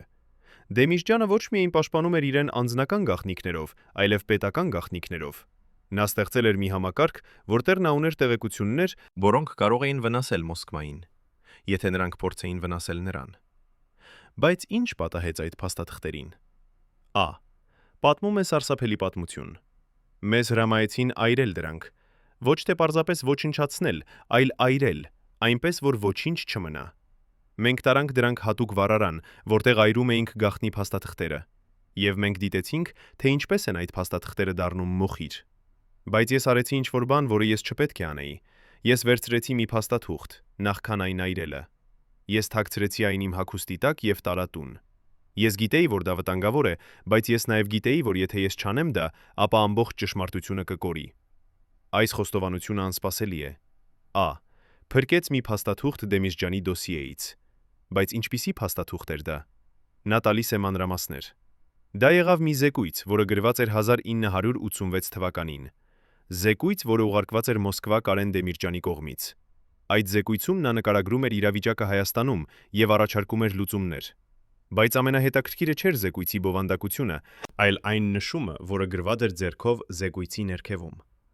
Այդ նշումը գրված էր Դեմիրճյանի ձեռքով եւ ասում էր. Եթե Մոսկվան չընդունի այս առաջարկները, ես ստիպված կլինեմ օգտագործել այն տեղեկությունները, որոնք ես ունեմ նրանց դեմ։ Սա էր բացահայտ սպառնալիք, եւ սա էր ապացույց, որ Դեմիրճյանը պատրաստ էր պայքարել Մոսկվայի դեմ, օգտագործելով իր գաղտնիքները։ Այս փաստաթուղթը ապացուցում է այն, ինչ մենք կասկածում էինք։ Դեմիրճյանը ոչ միայն ուներ գաղտնիքներ, այլև պատրաստ էր օգտագործել դրանք։ Բայց արդյոք նա երբևէ օգտագործեց դրանք։ Ա. Տալիս է իր կարծիքը։ Ես չգիտեմ, թե արդյոք նա օգտագործեց դրանք, Բայց ես գիտեմ, որ Մոսկվան վախենում էր նրանից։ Ես գիտեմ դա, քանի որ երբ մենք ոչնչացնում էինք նրա դոսիեն, մեզ ասացին. «Համոզվեք, որ ամեն ինչ ոչնչացված է, ոչինչ չպետք է մնա»։ Այս հրահանգը ցույց էր տալիս, որ Մոսկվան շատ վախենում էր այն տեղեկություններից, որոնք Դեմիրճյանը ուներ, եւ նրանք ուզում էին համոզվել, որ այդ տեղեկությունները երբեք չեն բացահայտվի։ Բայց եթե Մոսկվան այդքան վախենում էր Դեմիրճյանի գաղտնիքներից, Ապա ինչու նրանք պարզապես չոչնչացրին նրան։ տալիս է զարմանալի պատասխան։ Քանի որ նրանք գիտեին, որ եթե Դեմիրճյանը մեռներ կասկածելի հանգամանքներում, նրա գաղտնիքները ավտոմատ կբացահայտվեին։ Դեմիրճյանը ստեղծել էր մի համակարգ, որտեղ եթե նա մեռներ, որոշակի մարդիկ կկարողանային մուտք գործել նրա գաղտնիքները եւ հրապարակել դրանք։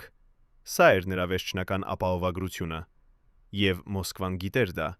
Այնպես որ նրանք ընտրեցին այլ ճանապարհ։ Նրանք հեռացրին նրան իր պաշտոնից, բայց թողեցին նրան ապրել։ Նրանք հուսով էին, որ ժամանակի ընթացքում Դեմիրճյանը կմոռանա իր գաղտնիքները կամ կվախենա օգտագործել դրանք։ Այս բացատրությունը տրամաբանական է, բայց արդյոք այն ճիշտ է։ Արդյոք Մոսկվան իսկապես վախենում էր Դեմիրճյանի գաղտնիքներից այդքան շատ։ Տալիս է վերջնական ապացույց։ Այո, նրանք վախենում էին, եւ ես գիտեմ դա, քանի որ երբ Դեմիրճյանը վերադարձավ քաղաքականություն 1998 թվականին, Մոսկվան կրկին սկսեց հետաքրքրվել նրանով։ Նրանք ուղարկեցին մարդկանց Երևան, փնտրելու նրա գաղտնիքները։ Նրանք փորձեցին գտնել սեյֆը, փաստաթղթերը, ցանկացած բան, որը կարող էր վնասել նրանց։ Բայց նրանք ոչինչ չգտան։ Եվ մեկ շաբաթ անց Դեմիրճյանը մահացավ։ Պատահականություն։ Ես չեմ կարծում։ Այս վերջին նախադասությունը կախված է օդում։ Ակնարկում է, որ Դեմիրճյանի մահը կարող է չլինել պատահականություն, բայց նա չի ուզում ասել դա բացահայտ։ Ես չեմ կարող ապացուցել ոչինչ, ասում է նա։ Ես միայն կարող եմ ասել այն, ինչ տեսա եւ լսեցի։ Եվ այն, ինչ ես տեսա եւ լսեցի, ցույց է տալիս, որ Դեմիրճյանի գաղտնիքները այդքան վտանգավոր էին, որ մարդիկ պատրաստ էին անել ամեն ինչ ոչնչացնելու դրանք։ Նույնիսկ եթե դա նշանակում էր ոչնչացնել Դեմիրճյանին ինքը։ Ավարտում է իր պատմությունը մի վերջին բացահայտմամբ։ Այն փաստաթուղթը, որը ես փրկեցի, դեռ գոյություն ունի, ասում է նա։ Ես պահպանել եմ այն 33 տարի, եւ հիմա ես պատրաստ եմ տալ այն ձեզ։ Բայց դուք պետք է խոստանաք ինձ մի բան։ Դուք պետք է օգտագործեք այն բացահայտելու ճշմարտությունը։ Դուք պետք է ցույց տաք աշխարհին, թե ինչ իսկապես պատահեց Կարեն Դեմիրճյանի հետ։ Եվ դուք պետք է համոզվեք, որ նրա գաղտնիքները չկորան հավերժ։ Մենք խոստանում ենք նրան։ Եվ նա տալիս է մեզ փաստաթուղթը։ Երբ մենք կարդում ենք այն, մենք հասկանում ենք, որ այն ավելին է, քան պարզապես զեկույց։ Այն ապացույց է, որ Դեմիրճյանը ոչ միայն գիտեր Մոսկվայի գաղտնիքները, այլև պատրաստ էր օգտագործել դրանք։ Եվ այն բացատրում է, թե ինչու Մոսկվան այդքան վախենում էր նրանից։ Բայց այս փաստաթուղթը նաև բարձրացնում է նոր հարցեր։ Եթե Դեմիրճյանը ուներ այդքան հզոր տեղեկություններ, ապա որտեղ են դրանք հիմա։ Արդյոք դրանք դեռ գոյություն ունեն։ Արդյոք դրանք թաքնված են սեյֆում, որը մենք փնտրում ենք, թե դրանք ոչնչացվել են, ինչպես Դեմիրճյանի դոսիեն։ Տալիս է իր վերջին հուշումը։ Հիշեք, ասում է նա, Դեմիրճյանը երբեք չպահեց ամեն ինչ մեկ տեղում։ Նա բաժանեց իր գաղտնիքները։ Մի մասը սեյֆում, մի մասը բանկում, մի մասը մարդկանց մոտ, ում նա վստահում էր։ Եթե դուք ուզում եք գտնել բոլոր գաղտնիքները, դուք պետք է գտնեք բոլոր այդ վայրերը, եւ դա չի լինի հեշտ։ Բայց եթե դուք հաջողեք, դուք կբացահայտեք ճշմարտությունը, որը փոխելու է Հայաստանի պատմությունը։ Առաջին անգամ 35 տարվա ընթացքում այն մարդը, ով պատասխանատու էր Կարեն Դեմիրճյանի անձնական անվտանգության համար, համաձայնվում է խոսել տեսախցիկի առաջ։ Այն, ինչ նա պատմում է վերջին օրերի մասին, փոխում է ամեն ինչ։ 3 օր առաջ, այն ողբերգական իրադարձությունից, որը ցնցեց Հայաստանը, Դեմիրճյանը կանչեց նրան իր գրասենյակ եւ ասաց. «Եթե ինձ հետ ինչ-որ բան պատահի այս շաբաթ, դու պետք է իմանաս, դա չի լինի պատահականություն։ Ես ստացել եմ նախազգուշացում, նրանք գալիս են»։ Ո՞վ էին նրանք։ Ինչպիսի նախազգուշացում էր ստացել Դեմիրճյանը, եւ ամենակարևորը, ինչու նա չփախավ, երբ գիտեր, որ վտանգը մոտենում է։ Այսօր այս մարդը կբացահայտի վերջին խոսակցությունը, որը նա ունեցավ Դեմիրճյանի հետ, խոսակցություն, որը բացատրում է ամեն ինչ։ Խոսակցություն, որը ցույց է տալիս, որ Դեմիրճյանը գիտեր իր ճակատագիրը, բայց ընտրեց դիմակայել այն, ոչ թե փախչելով, այլ պաշտպանելով իր վերջին գաղտնիքը։ Այս մարդը, ում մենք կկոչենք G, նստած է մեր դիմաց, ձեռքերը դողում են, թեև անցել է այնքան ժամանակ։ Նրա առաջին խոսքերը եղան. «Ես 35 տարի սպասեցի այս պահին։ 35 տարի ես կրեցի այս բեռը միայնակ, բայց հիմա, երբ բոլորը մեռել են, ես կարող եմ վերջապես պատմել ճշմարտությունը։ Նա խորը շունչ է քաշում եւ սկսում է իր պատմությունը։ 1999 թվականի հոկտեմբերի 24-ին, 3 օր առաջ այն օրվան, երբ Կարեն Սերոբովիչի պատմությունը ավարտվեց, նա կանչեց ինձ իր գրասենյակ։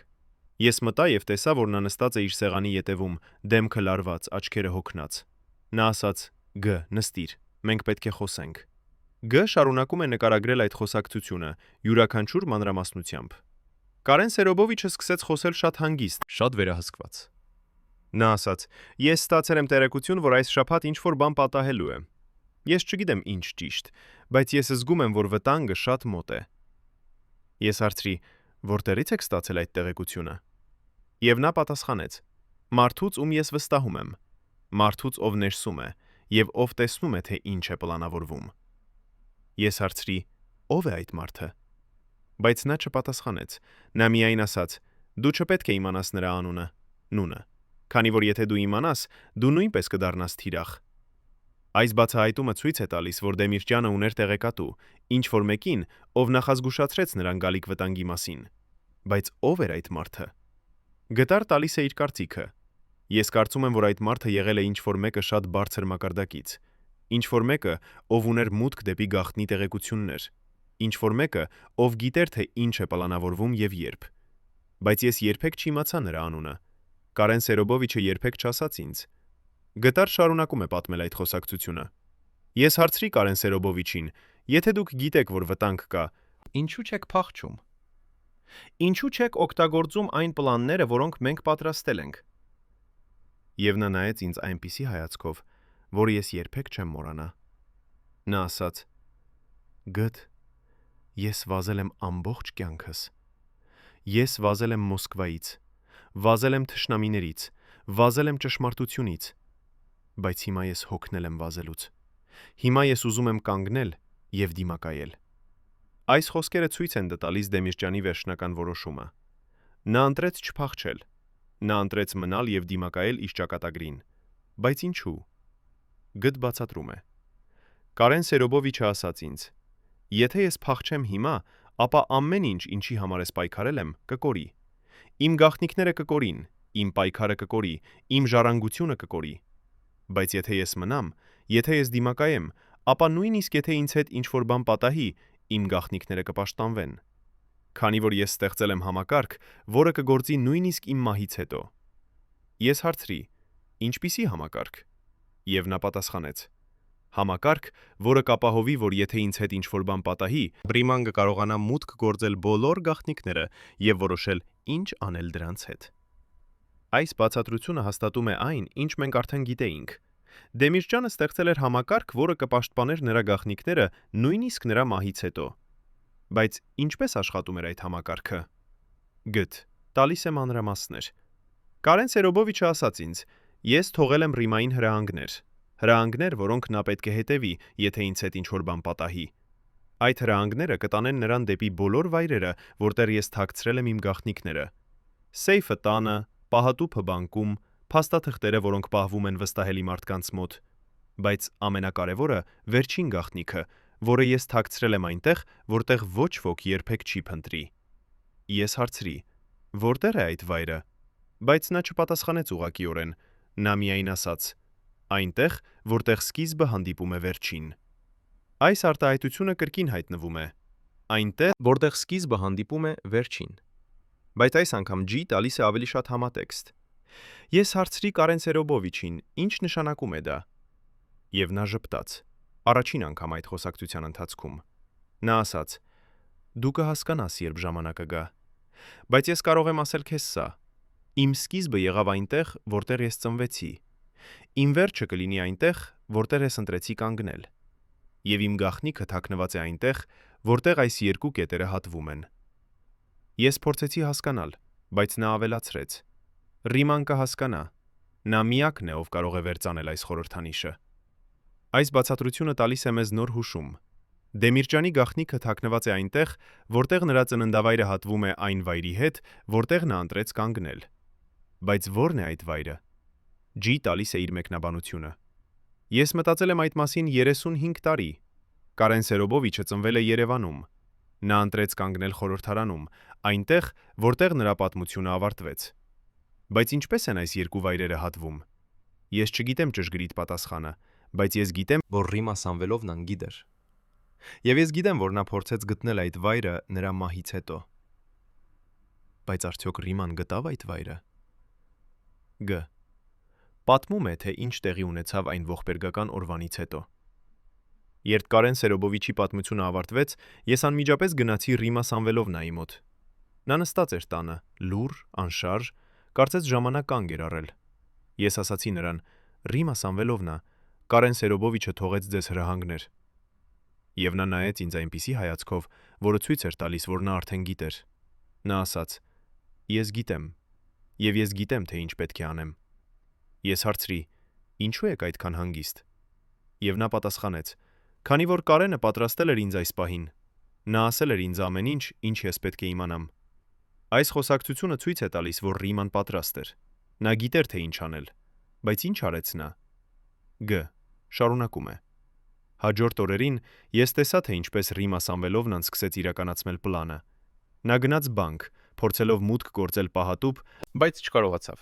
քանի որ պահանջվում էր 2 ստորագրություն։ Նա գնաց տուն եւ բացեց սեյֆը, վերցնելով որոշակի փաստաթղթեր։ Եվ նա սկսեց հանդիպումներ ունենալ մարդկանց հետ, ում Կարեն Սերոբովիչը վստահել էր։ Բայց ամենակարևորը, նա սկսեց փնտրել այն վերջին վայրը, որտեղ թաքնված էր ամենամեծ գաղտնիքը։ Բայց գտավ նա այդ վայրը։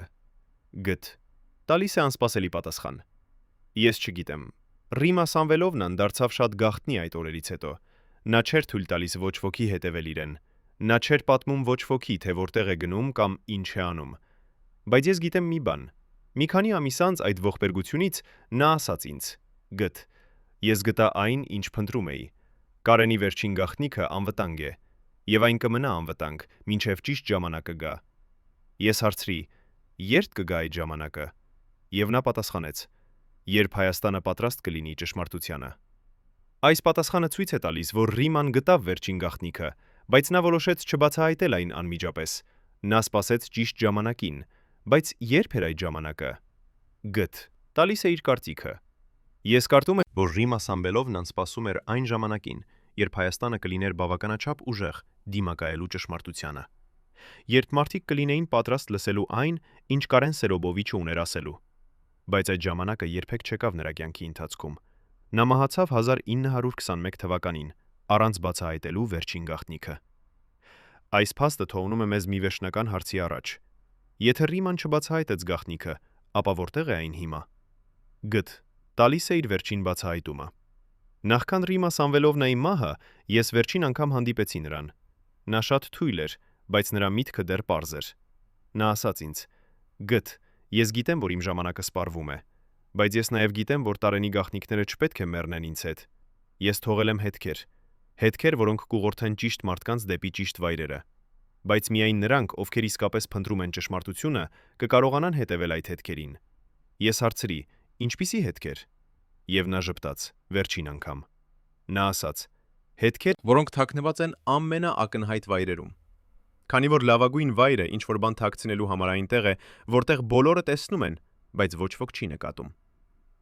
Այս խոսքերը տալիս են մեզ վերջնական հուշումը։ Ռիման թաքցրեց հետքերը ամենաակնհայտ վայրերում։ Բայց որտեղ։ Գ. տալիս է իր մեկնաբանությունը։ Ես կարծում եմ, որ հետքերը թաքնված են այն վայրերում, որտեղ Կարեն Սերոբովիչը եւ Ռիմա Սամվելովնան անցկացրին իրենց կյանքը։ Նրանց տունը, նրանց գրասենյակները, նրանց սիրած վայրերը։ Բայց ոչ թե ակնհայտ կերպով, այլ թաքնված, այնպես որ միայն նրանք, ովքեր իսկապես հասկանում են նրանց պատմությունը, կկարողանան գտնել դրանք։ Նա դադար է անում, ապա ավելացնում է. Եվ ես կարծում եմ, որ ամենակարևոր հետքը թաքնված է այնտեղ, որտեղ Կարեն Սերոբովիչը ասաց. այնտեղ, որտեղ սկիզբը հանդիպում է վերջին։ Եթե դուք կարողանաք վերծանել այդ խորհրդանիշը, դուք կգտնեք վերջին գաղտնիքը։ Գ. ավարտում է իր պատմությունը մի վերջին խորհուրդով. Ես ասացի ձեզ ամեն ինչ, ինչ գիտեմ, ասում է նա։ Հիմա ձեր հերթն է։ Դուք պետք է վերցնեք այս տեղեկությունները եւ օգտագործեք դրանք, գտնելու ճշմարտությունը։ Բայց զգույշ եղեք, քանի որ կան մարդիկ, ովքեր դեռ չեն ուզում, որ այս ճշմարտությունը բացահայտվի։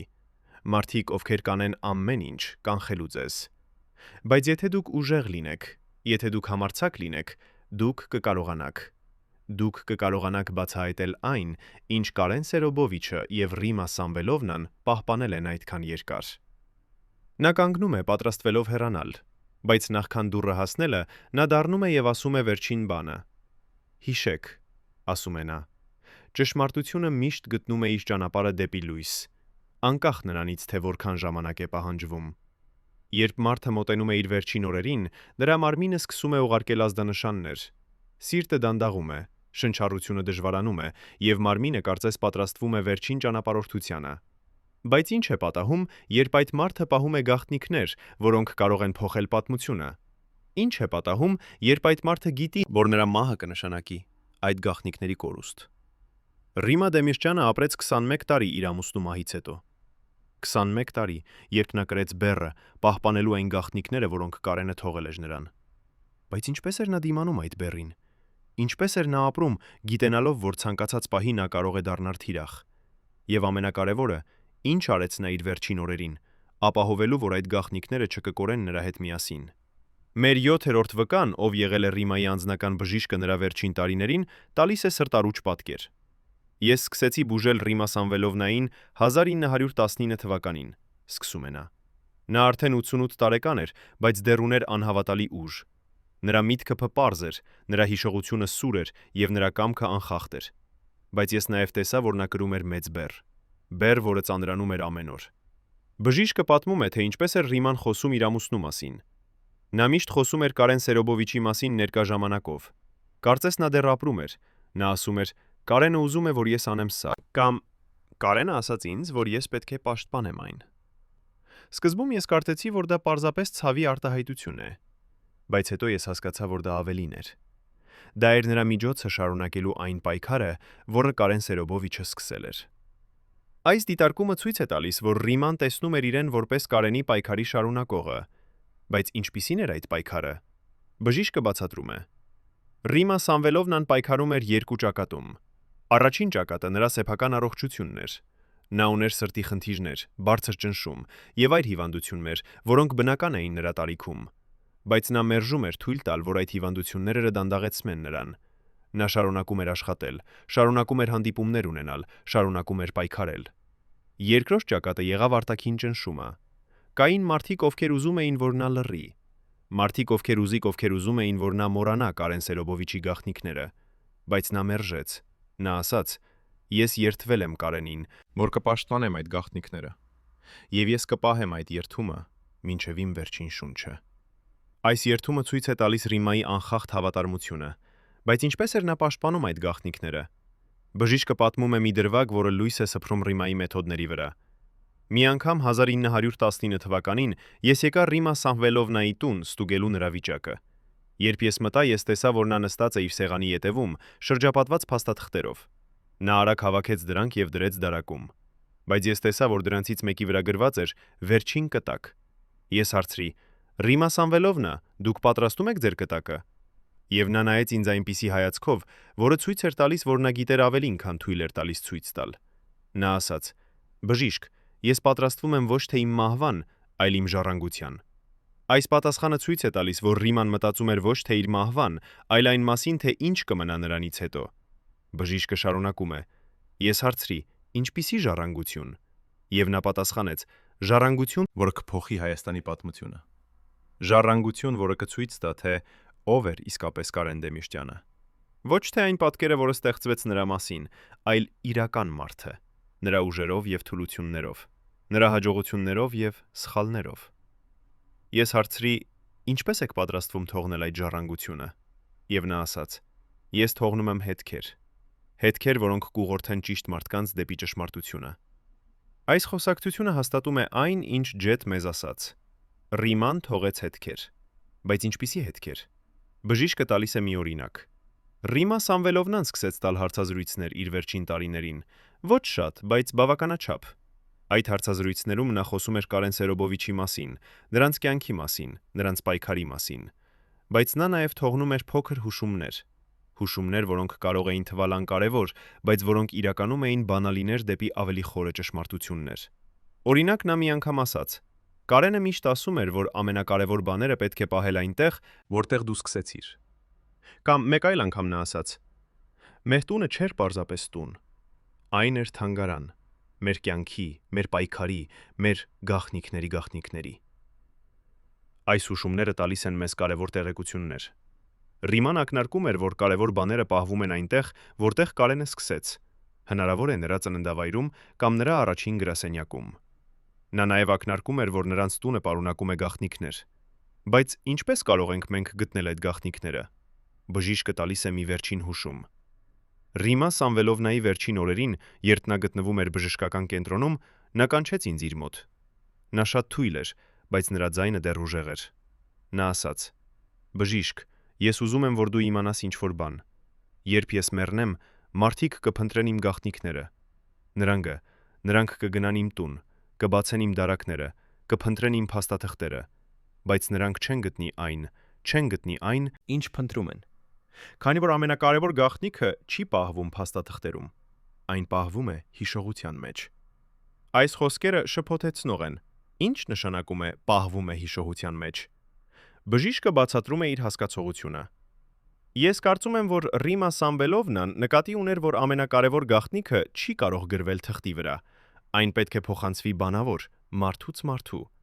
Կամ հնարավոր է այն թաքնված է այնպիսի կերպով, որ միայն նրանք, ովքեր հասկանում են Կարեն Սերոբովիչի եւ Ռիմա Սամվելովնայի պատմությունը, կկարողանան վերծանել այն։ Նա դադար է անում, ապա ավելացնում է. Կամ հնարավոր է նա նկատի ուներ, որ գաղտնիքը թաքնված է մի տեղում, որը կապված է հիշողության հետ։ Տեղ, որտեղ Կարենը եւ Ռիման ստեղծեցին իրենց ամենակարևոր հիշողությունները։ Այս մեկնաբանությունը բացում է նոր հնարավորություններ։ Եթե գաղտնիքը կապված է հիշողության հետ, ապա մենք պետք է փնտրենք այն վայրերում, որոնք ամենակարևոր էին Դեմիրճյանների համար։ Բժիշկը տալիս է իր վերջին խորհուրդը. «Եթե ես լինեի ձեր տեղում, ես կփնտրեի 3 վայրում», ասում է նա։ Առաջինը այն տունը, որտեղ Կարեն Սերոբովիչը եւ Ռիմա Սամվելովնան ապրեցին իրենց ամուսնական կյանքի մեծ մասը։ Երկրորդը այն գրասենյակը, որտեղ Կարեն Սերոբովիչը աշխատեց որպես առաջին քարտուղար։ Եվ երրորդը այն վայրը, որտեղ նրանք հանգստանում են հիմա։ Քանի որ Ռիմա Սամվելովնան մի անգամ ասաց ինձ. «Նույնիսկ մահից հետո Կարենը եւ ես կշարունակենք պաշտպանել մեր գաղտնիքները»։ Այս խոսքերը տալիս են մեզ վերջնական ուղղությունը։ Մենք պետք է փնտրենք այն վայրերում, որոնք ամենակարևոր էին Դեմիրճյանների համար։ Բայց մենք նաև պետք է հասկանանք, որ այս փնտրտուքը ավելին է, քան պարզապես ֆիզիկական առարկաների գտնում։ Այն փնտրտուք է ճշմարտության, հասկացողության եւ արդարության։ Բժիշկը ավարտում է իր պատմությունը մի վերջին մտքով. «Ռիմա Սամվելովնան մահացավ հանգիստ», ասում է նա։ Նրա վերջին խոսքերը եղան. «Ես կատարեցի իմ պարտքը, հիմա ուրիշների հերթն է»։ Ես կարծում եմ, որ նա նկատի ուներ ձեզ։ Նա նկատի ուներ այն մարդկանց, ովքեր կգան նրանից հետո եւ կկարողանան վերծանել այն խորհրդանիշները, որոնք նա թողեց։ Դուք եք այդ մարդիկը։ Եվ հիմա ձեր հերթն է կատարել ձեր պարտքը։ Երբ մարդը մեռնում է, նրա պատմությունը չի ավարտվում։ Այն շարունակվում է նրանց միջոցով, ովքեր հիշում են նրան, ովքեր պատմում են նրա մասին, ովքեր պայքարում են նրա անունով։ Կարեն Դեմիրճյանի պատմությունը շարունակվեց Ռիմայի միջոցով։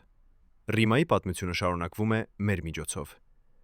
Բայց ինչպես կարող ենք մենք ավարտել այն պատմությունը, որը նրանք սկսեցին։ Ինչպես կարող ենք մենք գտնել այն գաղտնիքները, որոնք նրանք այդքան ուշադիր պաշտպանեցին։